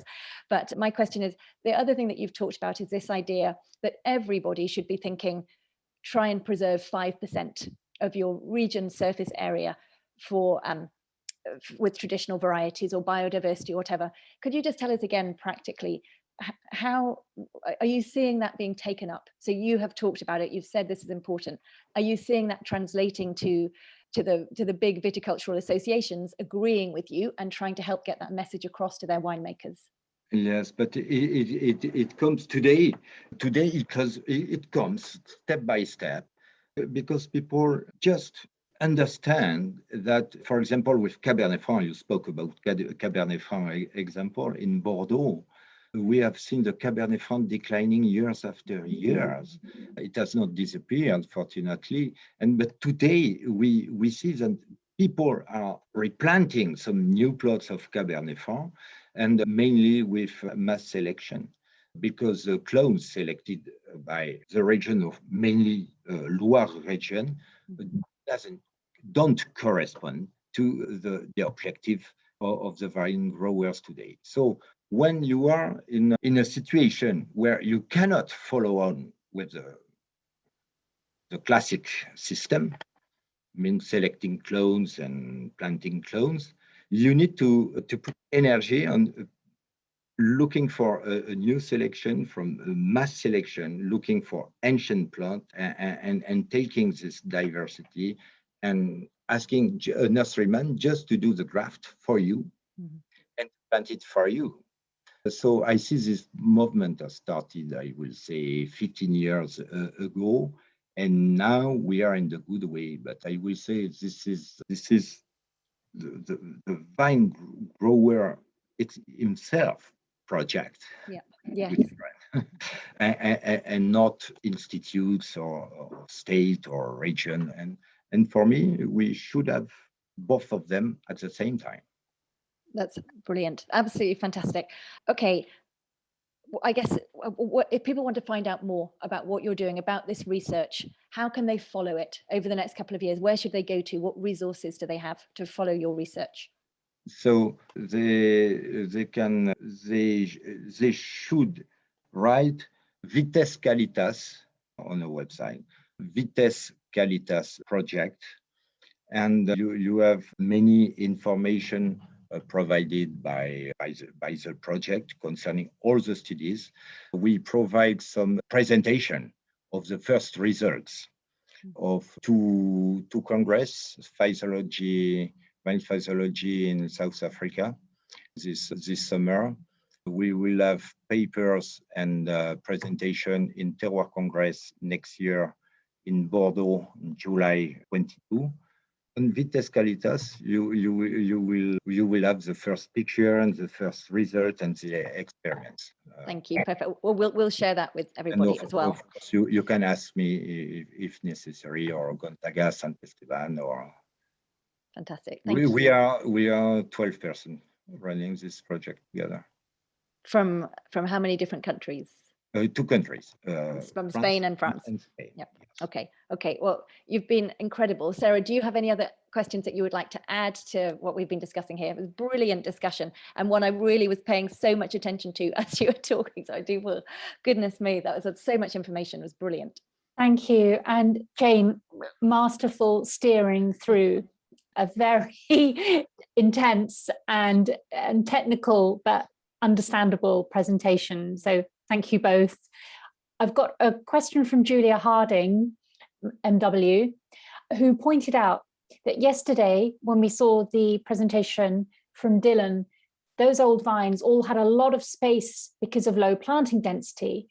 Do we need to think again, about low planting density if we want vines to age well. So do we need to rethink the kind of paradigm of high density planting equals higher quality? Well, the density of a vineyard depends first of the objective of production, what you want to produce in terms of wine. Depends also of the pedoclimate. I will say that we have now 7 millenaries of history of vineyards, and you know that the origin of the vineyard comes from the Caucasian area and run over the Mediterranean Sea. And I will say that all these vineyards were trained in goblet system with low density. We need to remember that everywhere in the world. 7 millenaries of goblet around Mediterranean Sea with quite low density. What was low density? From 1,000 to 2,000 vines per hectare. In the most drought area, the most drought terroir, low density. But the viticulturist has observed that if you had more rainfall or water reserve in the soil, you could densify the vine and expose much more foliage in order to get some more grapes and more yields. So in fact, the training system from the beginning of the viticulture depends on the rainfall and the water availability of the pedoclimate from the soil and the climate.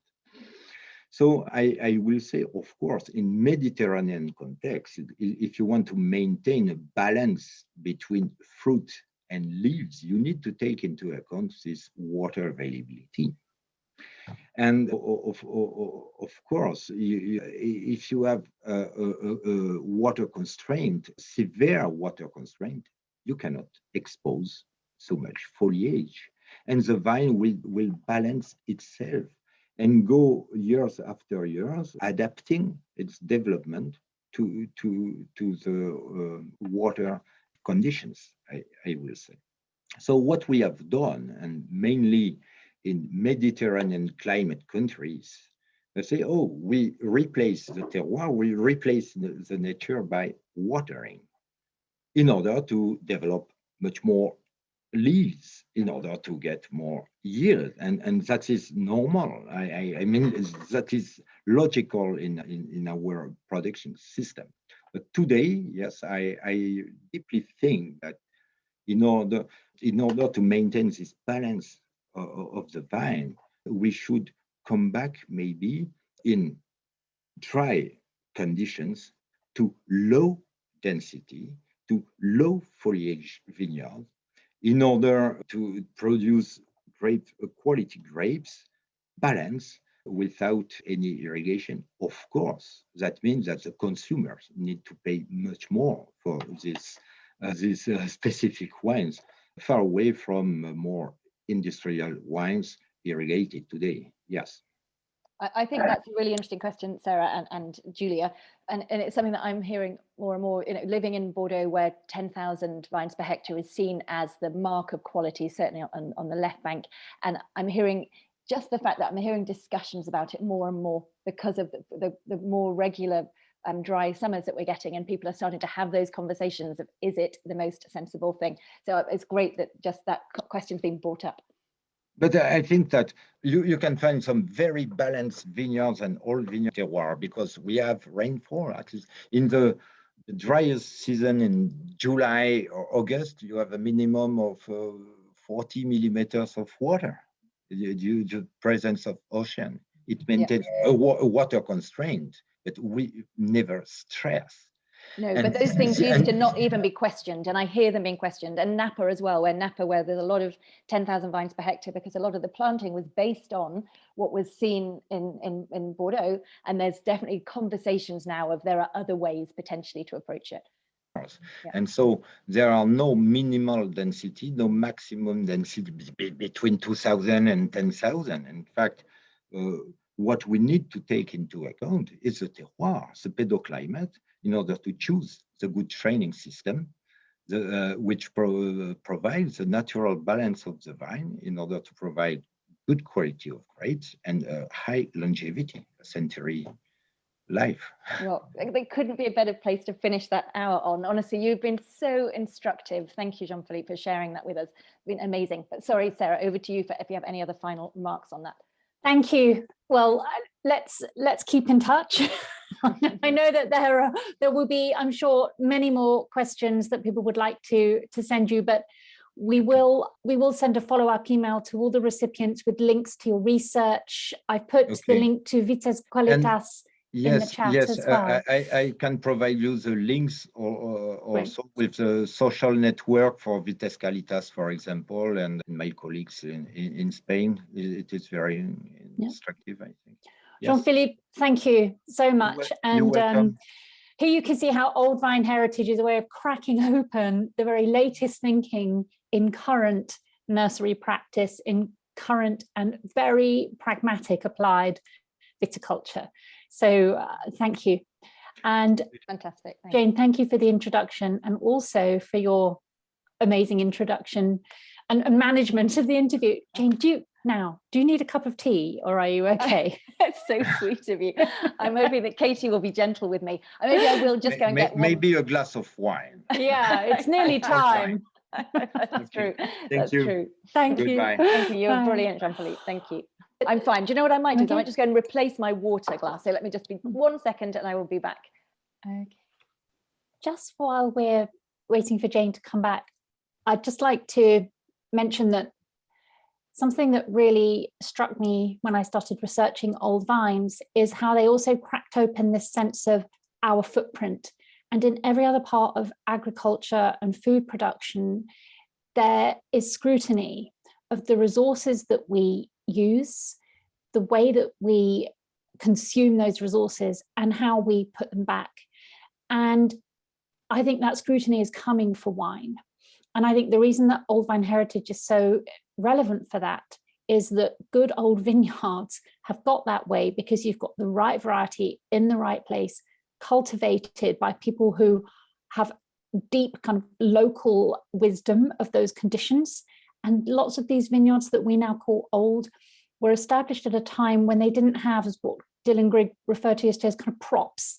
You know, they didn't have the conveniences that we have now in the sense of the mechanized diggers, the ability to really manipulate and even change the composition of soils. They didn't have the option of intensive irrigation. Not that I'm against irrigation for its own sake, but the point is they are sited in places where those environments could sustain those vines for a long life.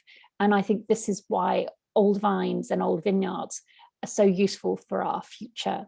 If we can observe how they were cultivated and why they are situated as they are. So I will now pass back to Jane and to our next speaker, Katie I've Jones. Now got a full water bottle. Very nice. Yeah, thank you, Jane. And over to you. Fantastic. Hi, and hi, Katie. Thanks so much, Sarah. Hi, Jane. Hello. I'm Sarah. Hi, Sarah. I'm super, super excited about this last session that we have this afternoon. I really enjoyed doing the research for this part, I have to say, because you're just brilliant in the way that you are bringing to life the whole concept of what Sarah and the whole team is doing with this. I spent really a very, very happy half an hour going over your site and just came away thinking, this is such a brilliant way to connect to people. So I'm going to take people back to the beginning and then you're going to tell us how you did this and what gave you the idea. Yeah. So Katie Jones of Domaine Jones, you moved you moved to Languedoc in 2008. Is that right? And I believe you'd been working in wine prior to that. What made you want to launch yourself as an actual winemaker? Yeah. So just say, firstly, I'm really, really honoured to be here with you, and thank you so much for inviting me. And I must admit, I was a little bit worried during the previous presentation because I was thinking, I don't know anything technical about old vines. Good. I We don't can know just chat. I really Great. don't know what my root stocks are on my old vines. I put the grape variety on every label, and I was just thinking, whoa, I'm the light entertainment at the end. And then I sort of thought, actually, Jean-Philippe said one thing which reassured me. He said, consumers need to pay more for this type of wine.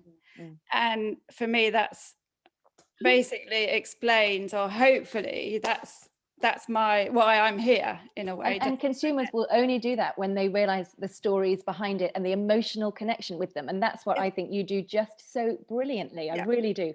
So yes, so please do take us back to the beginning of the project. What gave you the motivation to first of all to move to Languedoc? Okay, so I actually came down here a long time before 2008. I was down in 93. Okay.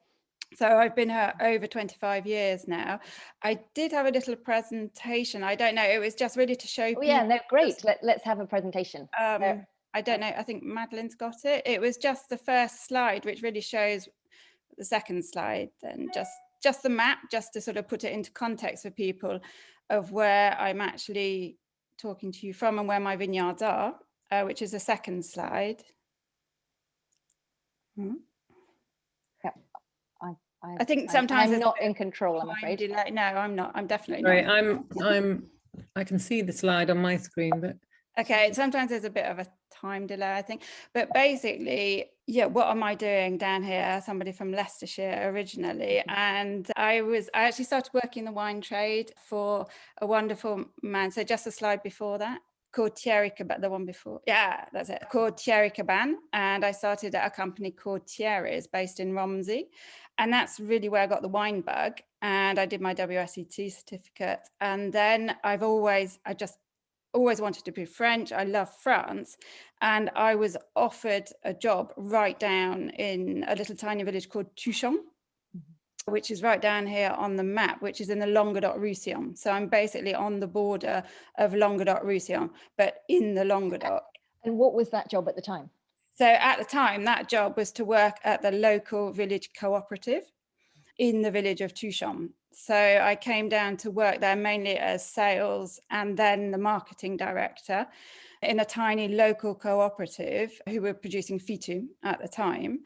And yeah, I loved it. I worked there for 15 years. I got a good feel for the village, the area, the quality of wines that were being produced, and just had a good time enjoying working in what I felt for me was like the perfect little village down in the south of France. I don't know if you've read Manon des Sources and Jean de Florette, but it's very much, that was me. I was Manon. I almost hopefully not with as much heartache. Well, no, not quite. There has been some, but not as much as hers. And what were the grape varieties at the time that were going through the cooperative? So in the cooperative system, as we know, it's mainly Carignan, Grenache. So in the area where we are in the village of Touchon, there's absolutely no irrigation. It's very dry. So you can only really grow vines that are adapted to that particular climate. So the traditional grapes. So we don't have any more modern grapes. We have Carignan, Grenache. Some Syrah has been planted as well for the reds. And then most of the whites have actually been ripped up. So traditionally there would have been Grenache Blanc, Macabeu, but most of those have actually disappeared because of payments from the Cave for the more expensive red grapes, which they found easier to sell. Right. Yep. A problem across many regions. And so what was the thing, that the light bulb moment for you? What gave you the inspiration to go from working there to founding your own estate and doing it in the way that you have? I think the the initial motivation was that I could see in the cooperative system there were these small parcels of old grapes, old vines coming in, but they were just getting blended with everything else. So we never really got to taste that pure quality of the old vines. And then it was being paid the same amount of money, I assume. Yeah, that was another major. Although at Montoche, the cooperative was called Montoche at the time, they did have a differential payment system. So there was definitely a move towards rewarding growers who made a better quality wine. But that didn't, it lasted for about 10 years. And then the system sort of collapsed because it's very, very difficult to do in a cooperative system. Because you're not getting the other end of the pipeline. You're not getting people paying more, I guess, for it. Yeah, exactly, because it's from a co-op. At the end of the day, it's from a cooperative. So although some of the wines were really, really good, yeah, there is a sort of ceiling on the price that you can pay for a Southern French as well. So we're Southern French cooperative, little tiny. Strike almost, one, strike two. It's hard to go from there. Yeah. Yeah, and I've sort of fallen over by then. Yeah. Okay. So then you saw this, and what was it that made you kind of connect with those grapes, particularly those old vines? It was basically, so it's my parents from Ashby de la Zouch in Leicestershire who they said, could you buy us a vineyard? And it literally just started like that. I didn't have a big strategy. I've never had one in my life, a big project of, okay, let's do this. And they said, could you just buy us a vineyard? Because we'd like to do a bit of gardening when we come and see you. And to be honest, there's not much to do in Tucson. There's only 800 people. So they just thought, if we've got a vineyard, we can go and potter in it. And that's how it started. So I went on. Were they big gardeners at home? Yes. So I went on a sort of search for the perfect vineyard. And I think the next slide is actually that vineyard. We just caught yes, it does look stunning. So that's what are we looking at here? Yeah, that's basically the village of Tucson. So it's just to give you an idea of the sort of landscape. It's very empty, small parcels, small plots of vines. And then the next slide after that here. So this was the first vineyard that I basically fell in love with and purchased along with my parents in 2007. So that was the sort of start. Can we ask, if you don't want to tell us exactly, but the bracket of price that you're paying per hectare in this part of France? So this was quite a long time that I bought that. I can tell you now, we purchased a hectare last year of old vines, and we paid, it was about 5,000 euros for a hectare. That's 4,000 vines. And there's no price premium for the age of the vines in terms of a price premium. Did I hear that right?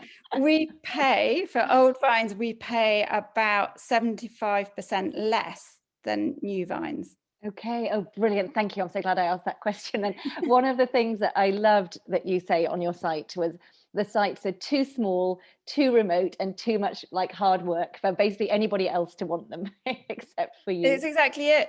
And that's, I mean, that is the cooperative system as well. Unless there is this differential payment set up, it's very difficult to give growers enough money to actually work those old vineyards because they do take so much work.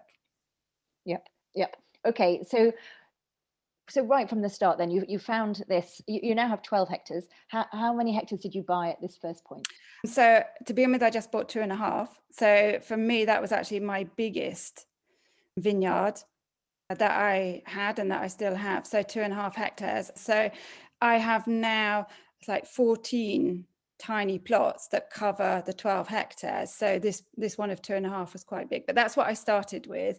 And I came at it. It wasn't for any scientific proven reason other than that.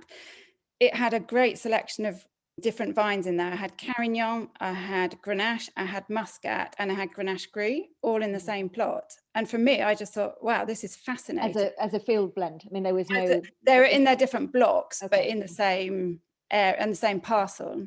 Yeah. Whereas the half of the vineyard had been ripped up and replanted with young Grenache. Mm-hmm. And when I came to buy it, I just met my husband, Jean-Marc, who's a farmer down here. And he said, obviously, you're going to buy the bit that's just been ripped up and replanted. And I was like, no, I want the other bit that's planted so you can get a horse through it and you can't get a modern day tractor in. but there's lots of different grape varieties. And basically that was it. There was no specific reason. If we go on to the next photo as well, you can sort of see what I just fell in love with it. I just knew as soon as I walked in to that vineyard. When you bought it, were those grapes being vinified separately, or were they ending up as a blend? They were ending up in a blend with younger vines, I mean. Oh, yeah. Yes, they would have been blended together at the local cooperative. This was in Moree, so he would have picked the old and the young Grenache vines together. If I don't know, if Madeleine's there for the next photo, it might just be a delay on mine, but there, yeah, just to show you, that was back when I bought it. Since then, we've turned it organic, so it's not quite as bleak on the stones that you can see there. But this is what it was like, with the amazing view over the castle and just brown schist soils and amazing 80-year-old Grenache. And how long from there to the when you started building up? And another question is, did you begin bottling yourself straight away? I mean, as soon as you bought this, did you stopped taking it to the cooperative and you started bottling it separately? In actual fact, no, we started in 2009 was our first vintage. So we had a couple of years where we just left it. It was worked by somebody else who took the grapes to the local cooperative. And then with Jean-Marc, we decided, actually, let's try and see what the quality of the wine is like coming from these old vines here. And that's how we started. So in 2009, we made our first vintage. We made a red and a white, and it went particularly well. So for the quality of the wines, and for our first vintage, we did 8,000 bottles. And then we moved on from there. We started, I think I became a bit of an old vine vineyard collection, because if we move on to the next slide. Yeah, and tell me how you found them. Did people just start hearing that there's the crazy English lady who's interested in old vines and started telling you about them? Or did you kind of drive around and look? What's the process? Growers in the locals just could not believe their luck that somebody had come in that wanted to pay for the old vines.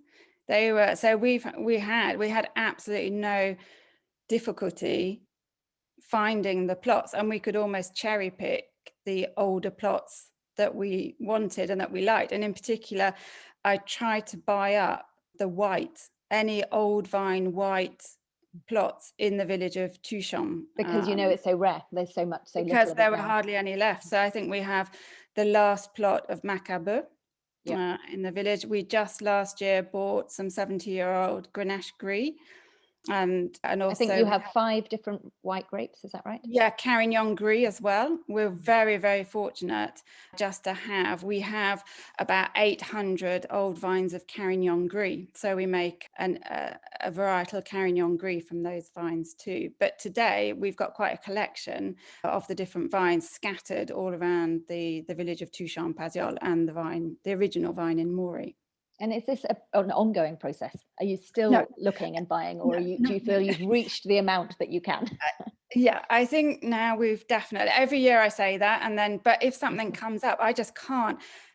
I really feel like I'm on a mission in a way, just to save those vines. I know the vineyard of Grenache Gris that we bought last year, if we hadn't have bought it, it would have been ripped up and replanted with a young vine, a young vineyard. So, and I know there's some more coming up in next year actually, that are coming up for sale. And every year I say no, and every year, and Jean-Marc definitely says no, because he does most of the work in the vineyard. So that's brilliant. So let's talk about the commercial side.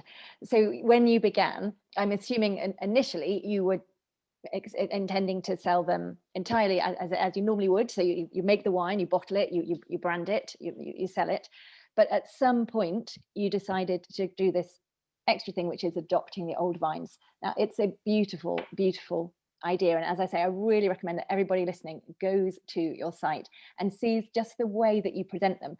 Because, and I think we can tell just from hearing you talk about them, it's like we're going to Battersea Dogs Home, or it's like we're going, it's so lovely. They've all got their names, and you talk about, not only do you talk about the variety, but what I loved was you also say, I've been mistreated for 50 years. They pushed me to make too much production, and now I'm in the quiet phase of my life now, and it's so lovely the way you put it. But I'm interested to know how that links commercially. Did you do that because you were finding you just weren't getting enough value added in the marketplace from what you were doing?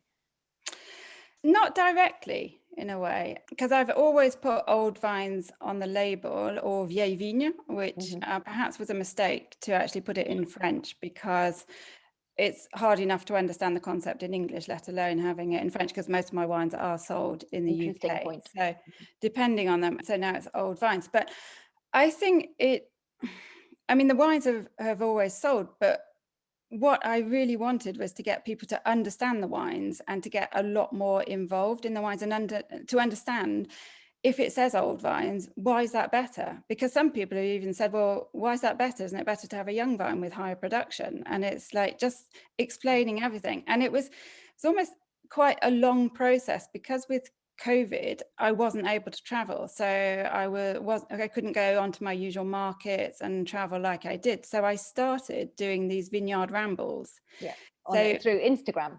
Through Instagram Live. And I thought, well, if I can't go and see people, I'm going to bring them into my vineyards. And I started doing every single morning a half-hour Instagram Live ramble around the vineyards. And so I had to read up to have enough sort of material to talk about. I did an awful lot of research into the vines and the history behind that particular vineyard, or the person that owned it before, or why that particular grape variety had disappeared, and just the general history. And where were you going to for that kind of information? Are there archives that you were looking at? I mean, where were you finding it? It was mainly that asking neighbours.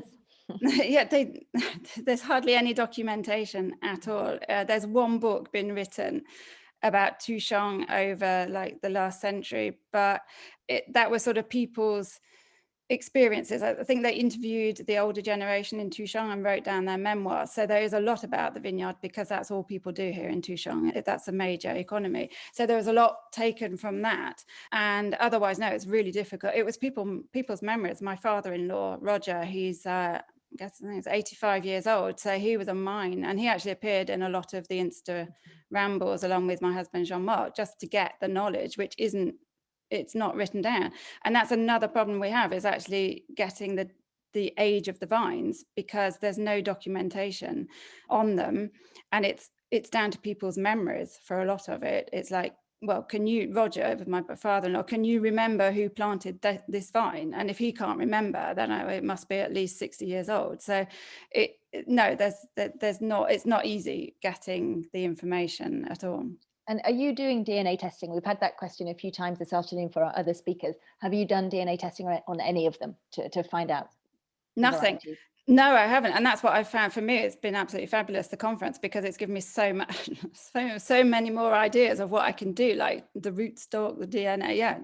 But no, up until now, I haven't. It's been just the grape variety and walking around the vineyards, and quite I was going to say superficial level in a way.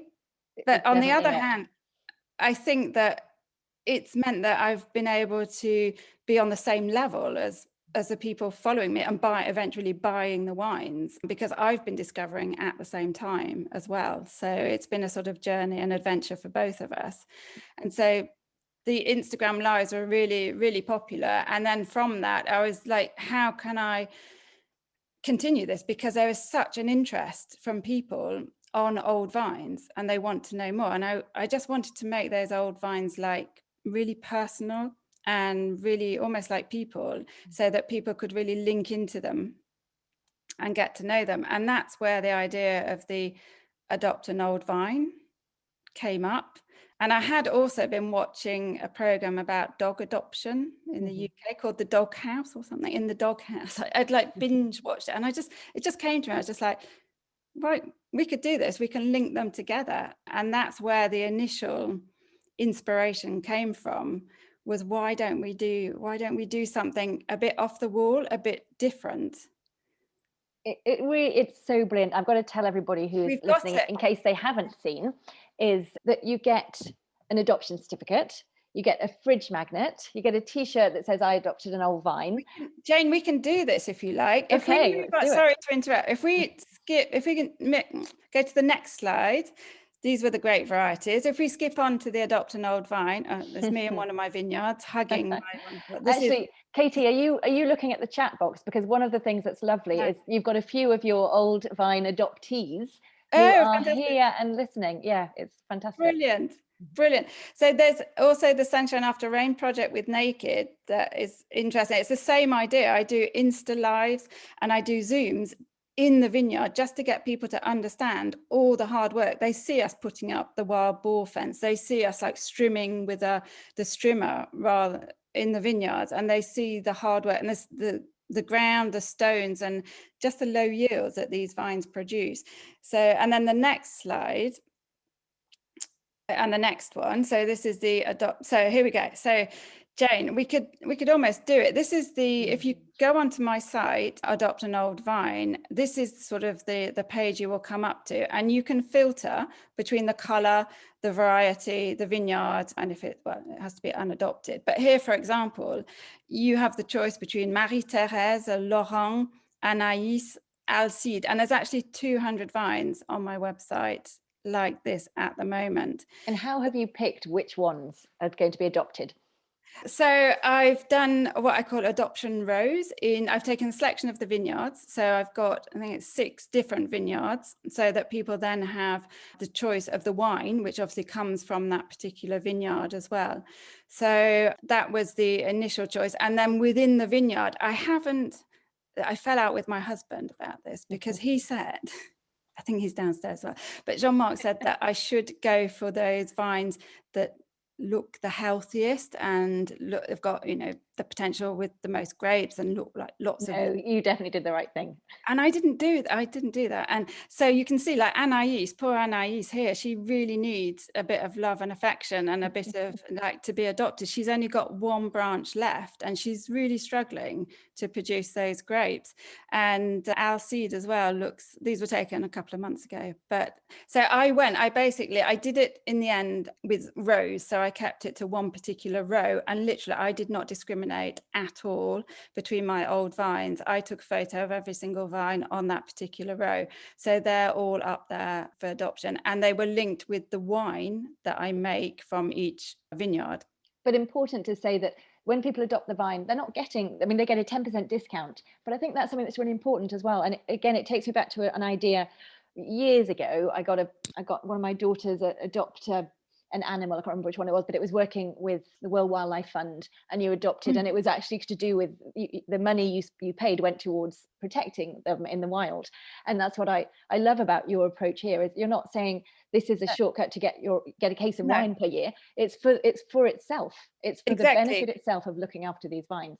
It's very much that, because I researched it before I did it. We can go on to the next picture as well, but I researched it, and all the Adopt an Old Vine or Adopt a Vine programs that I could find were literally just to get you to buy wine. Mm-hmm. And that wasn't my main intention. My main intention was to get people to understand old vines and to understand the concept of vieilles vignes and old vines. And that's why you don't even have to buy the wine. If you don't want to buy the wine, you can just adopt. I think it's €50 to adopt an old vine, and have that's for a single year, I'm assuming. So that's for a single year. If you do purchase wine within that year, then the adoption carries on. But you can, just purchase the vine, because with the vine, you also get Instagram lives, you get pictures of your vine, you get the fridge magnet when you sign up. So you have the photo of your vine so you can put it on your fridge, but you get the Instagram lives that I'm doing regularly as well.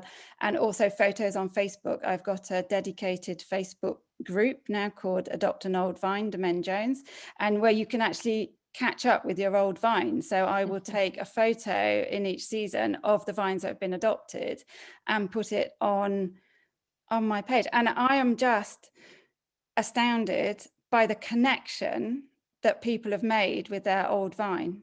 It's just totally amazing. By mistake. It really is such a delightful story. Tell me who is adopting them?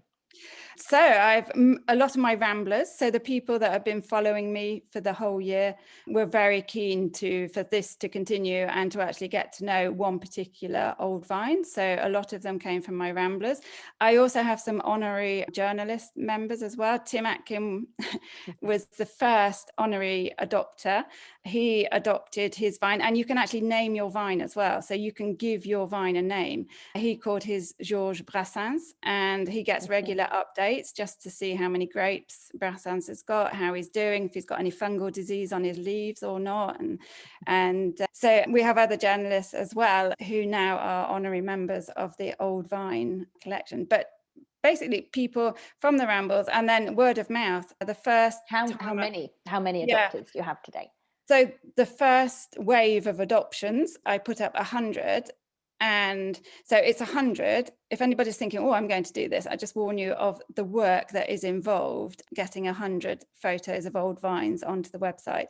I think I saw there's a waiting list. I'm sure I saw somebody there say is a waiting they're on a waiting list. The first 100 sold out within 4 hours. So wow. They went, so I did the adoption waiting list, and the next 100 have just gone out, and I think there's about 30 left on that. So no, the idea has totally it's hit a chord with people, and lots of people name it after their parents or their daughter or their dog, and I've had one couple who have actually made it to Touchon to meet their old vine, and it was a really emotional moment. They gave it a hug, like the first they did, and they said, we just want to stand here and look at the view from this old vine and what she's looking at. So there is definitely an attachment to an old vine.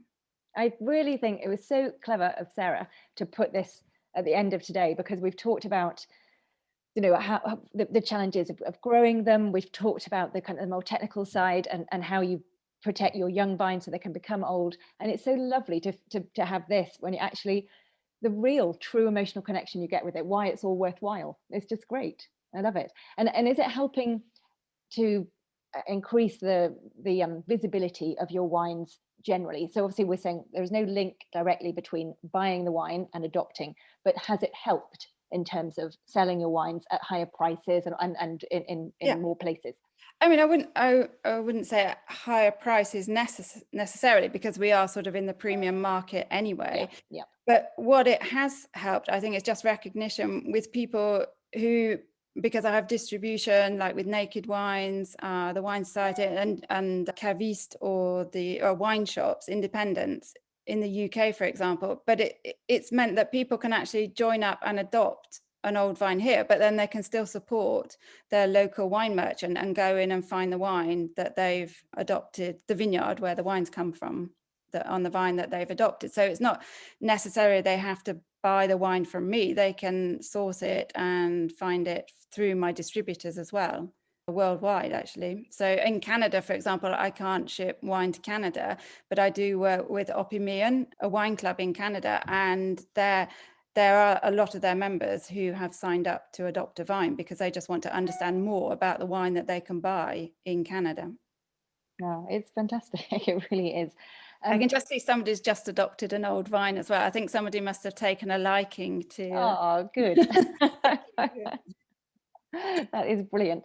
And so tell me what your neighbours think, and if you think this is having an impact in helping the recognition of how important this heritage is more widely around the area.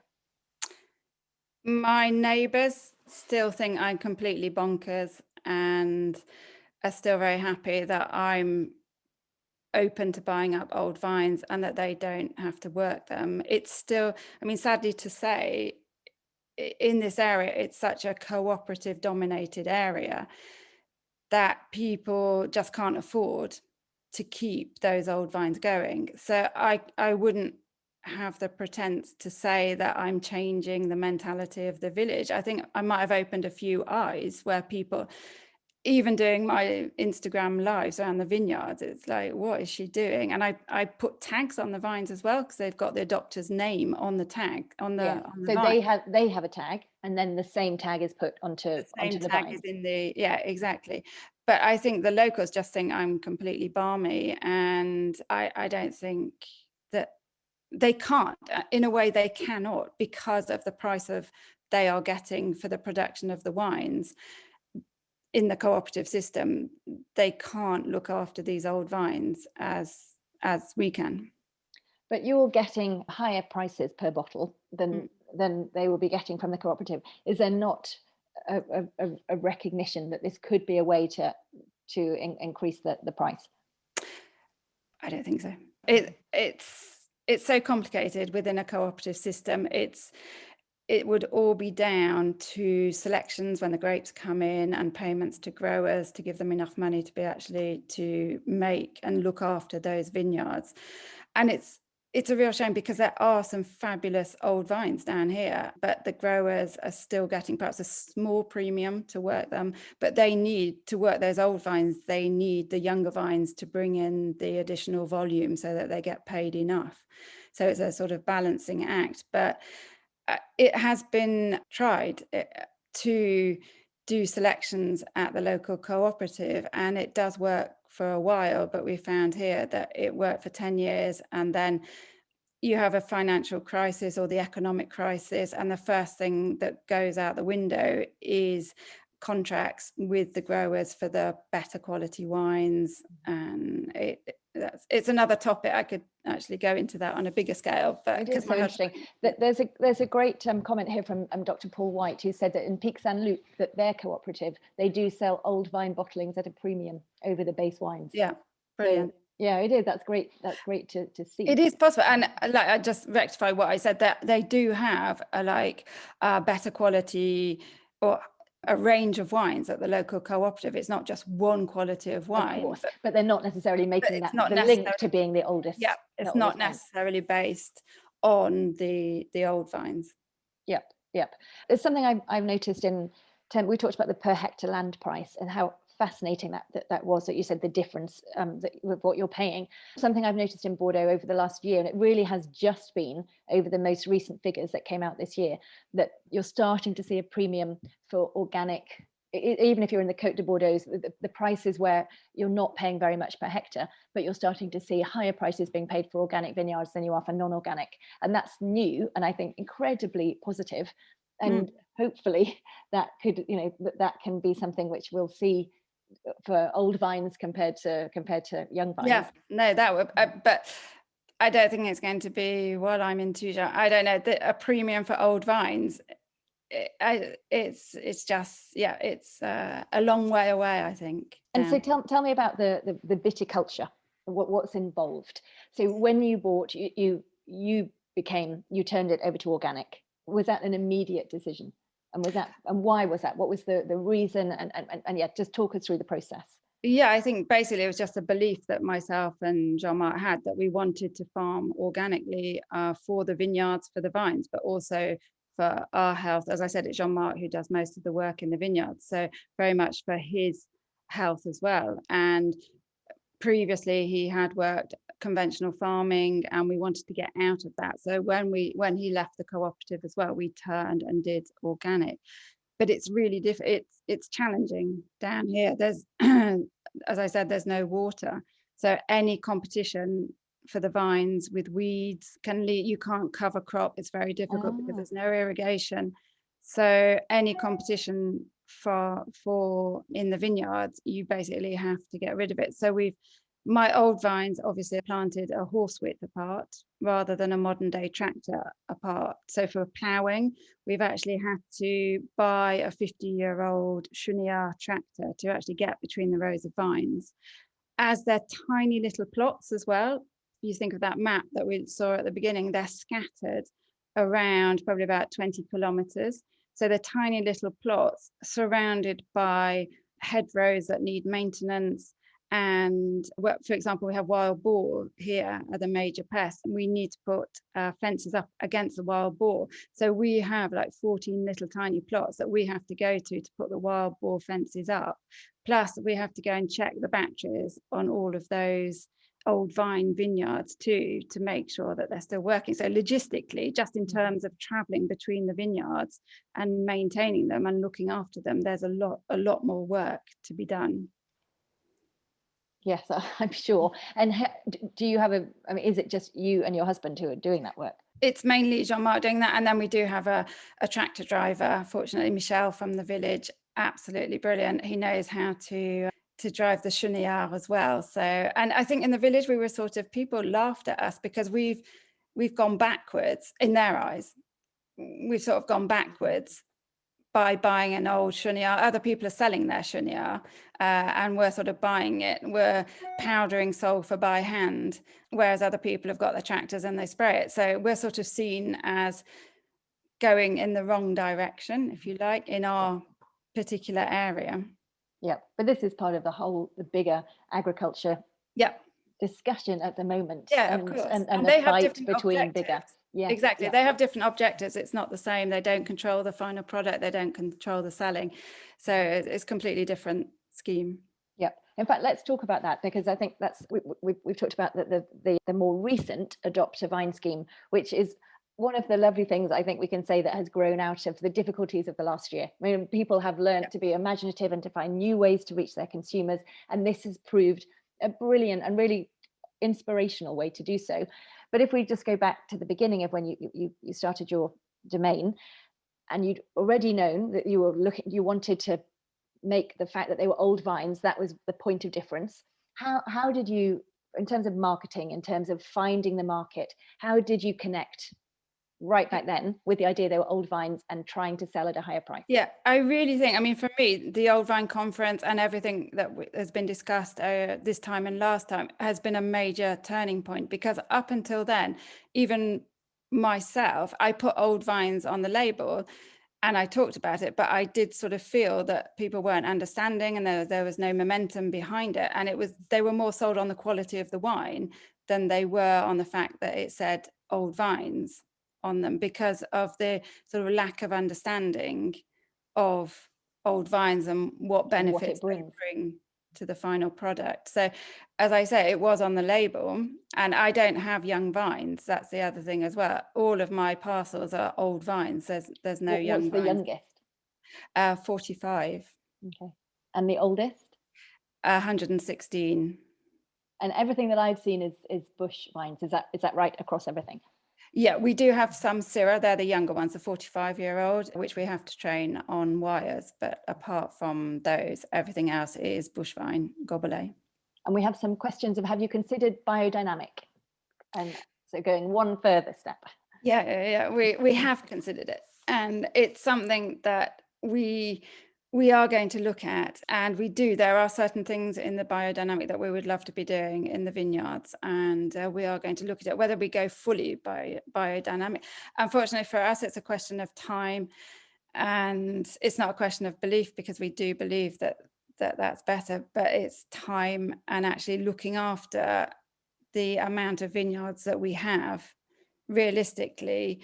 And again, I suppose it comes down to the price of the wines we get, because yes, my wines are sold at a premium. It's a premium for Languedoc. My wines are sold between £15 and up to £40. So we're not talking, they're not like premium.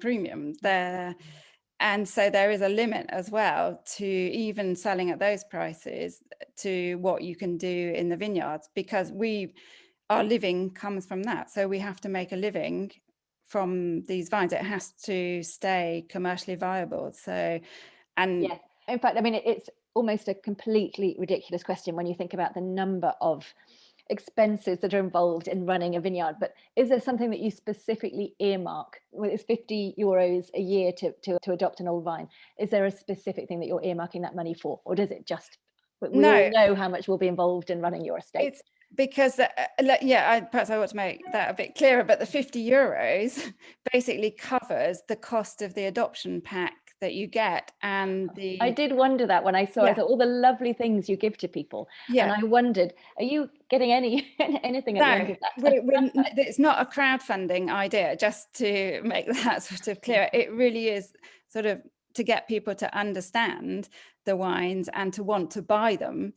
We are not, you know, the €50, the time I've spent trying to locate the Philippe in the vineyard because I've lost him and I can't find him and the owner wants a photo of him, and just the cost of the actual pack, and now sending to the UK is it's quite expensive as well. So no, I would say that I'm not doing it to make money out of the adoption. I'm doing it in the long-term hope that it will bring understanding to old vines and to my vineyards, and so get consumers to purchase the wines.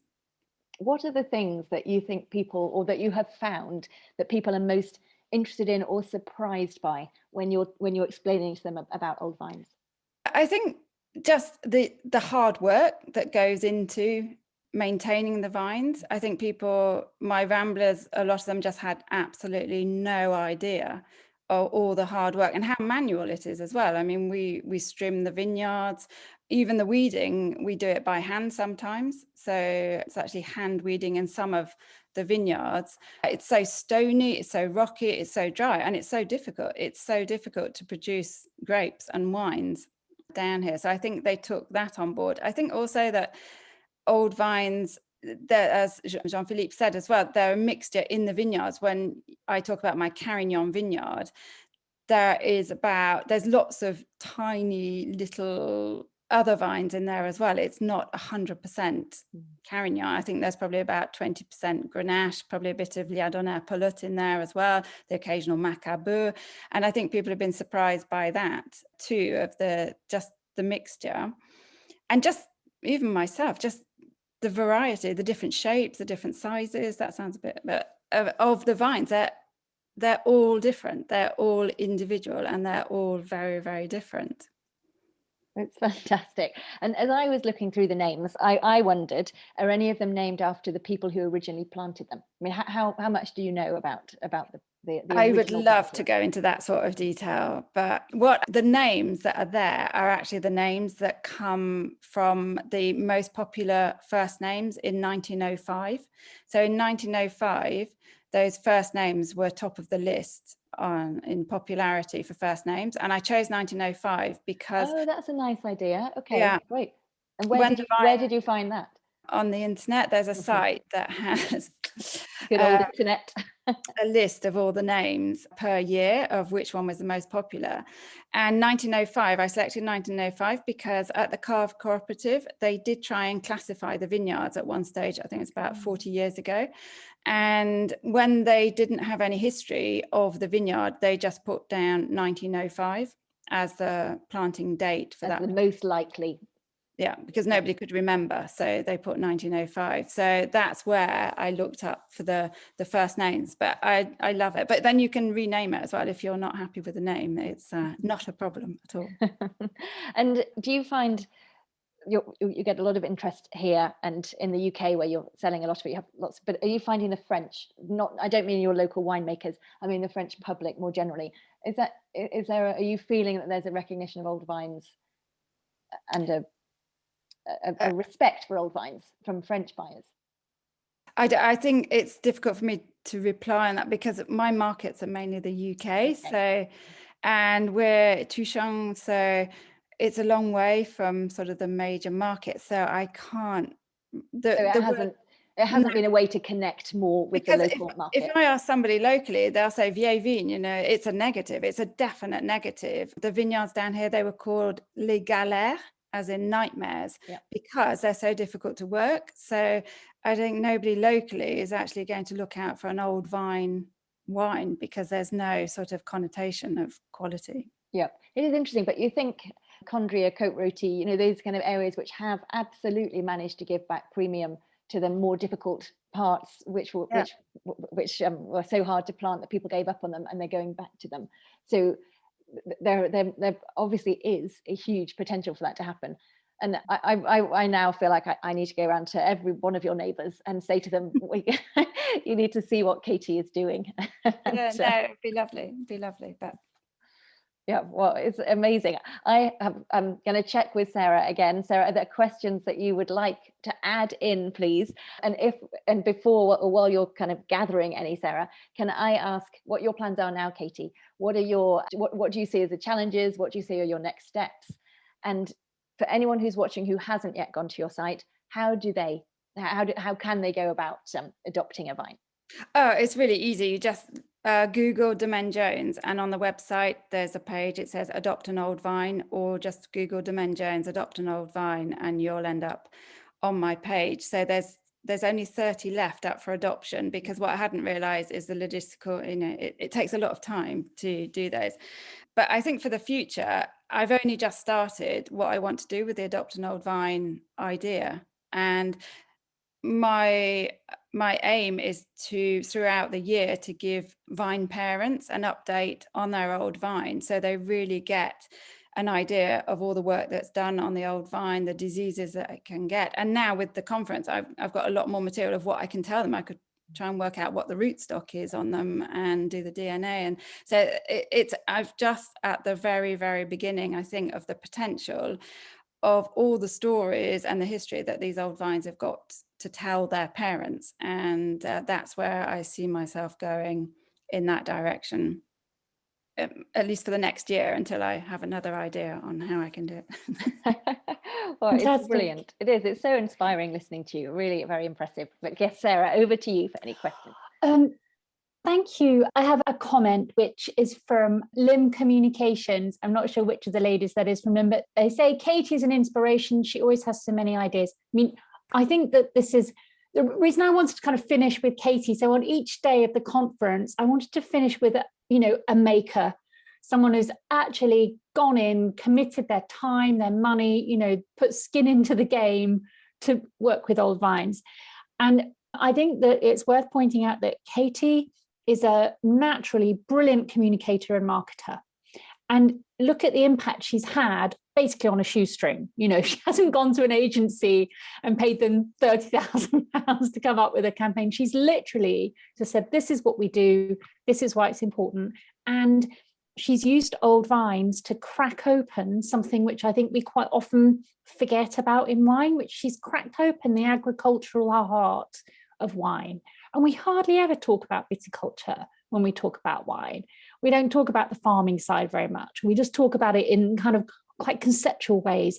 And I think the thing about old vines is, as actually Tam Curran, a very fine writer for Jancis Robinson MW, and Jancis Robinson has been a great leader, by the way, calling for old vine heritage to be protected and recognized. But Tam Curran had a phrase which was that really old vine heritage, right vines in the right place with local knowledge, they kind of crack open. They're a nexus for so many aspects of what's most interesting about wine. So I think that you show what's possible. What's interesting is that the old vine collectives around the world, such as the Old Vine Project in South Africa, which really is, I think, the benchmark for achieving the creation of a category, commercial profit and price, and value adding, a category that is branded. You go into a wine shop, they have a heritage vineyards section. It's interesting that they managed to pull all of those things together, and that the other collectives around the world are kind of in the new world. And I think it's quite often, maybe it's just that the treasure of what you have may not be immediately obvious when you're basically just thinking in terms of a very practical farming approach. And I think that in trying to create this category, we want to create a meaningful category where you can go into a wine shop or have a look on a website and it will say heritage vineyards wine. But there will be a concept of what that is. And it starts with individuals. Every appellation, every consortio starts with individuals who start to come together. So it may be that, there's a nugget of producers in France who can come together. They don't all have to be from the same region, but it always starts with a few leaders who show what can be done. And I really admire what you've done. And we had your wine, by the way, Katie, at tasting at 67 Pall Mall, which is the Members Club for Wine Lovers in London. We held a tasting of old wine on Tuesday night. And it was a sensational tasting, full of eclectic kind of beauties from France, you know, Etna, Argentina, Chile. Did I say Italy? Yes. Anyway, and your Macabo, your old vine Macabo, was absolutely sensational, and everyone loved it. So thank you. Excellent. The proof is in the drinking as well. Definitely. And finally, I would just like to say thank you to everybody. Thank you to Jane, to everyone who's joined us for the great questions. We will follow up. We'll send you the chat to all the guests. We'll send you the chat and also the recording. And I also wanted to just acknowledge the work of all the regional ambassadors like Jane, who have joined and helped us, and sponsors and supporters, members. And also just to say that we are just finishing we're working with JancesRobinson.com, and Jancis Robinson herself has basically chosen old vines as the topic for her writing competition. And this writing competition always unearths the most brilliant writing talent. And the deadline closed yesterday. She has over 100 entries on people who have written about old vineyards and old vines. Have you written one? Yeah, I did. I couldn't resist. It was, I definitely did it. Yeah. So we will have all of these stories that will be published, written by people, so that you have both this emotional connection and as well as this practice and techniques that we can share around the world on how to make them viable, both by improving cultivation and showing their value. And on the database and the registry, we are also, again, partnering with Jancis Robinson, who, as I say, has really been working on this for about 10 years. And we are putting together a database-based registry of old vineyards. I'm working on that with Tam Curran, and we will email with details in that and how people can get involved and help us log these old vineyards. So there's onwards and upwards, and I hope everyone gets to drink a wonderful glass of old vine wine now or later. Thank you. Wonderful. That was amazing. Thanks, everyone. And I loved reading everybody's comments and the discussions. It was just fantastic. Yes, always very lively in the chat. Well, it was brilliant. Thank you, Sarah. Thank you, Katie. That was really wonderful. Thanks, everybody. Thanks, everyone. Bye. Bye. Bye. Bye.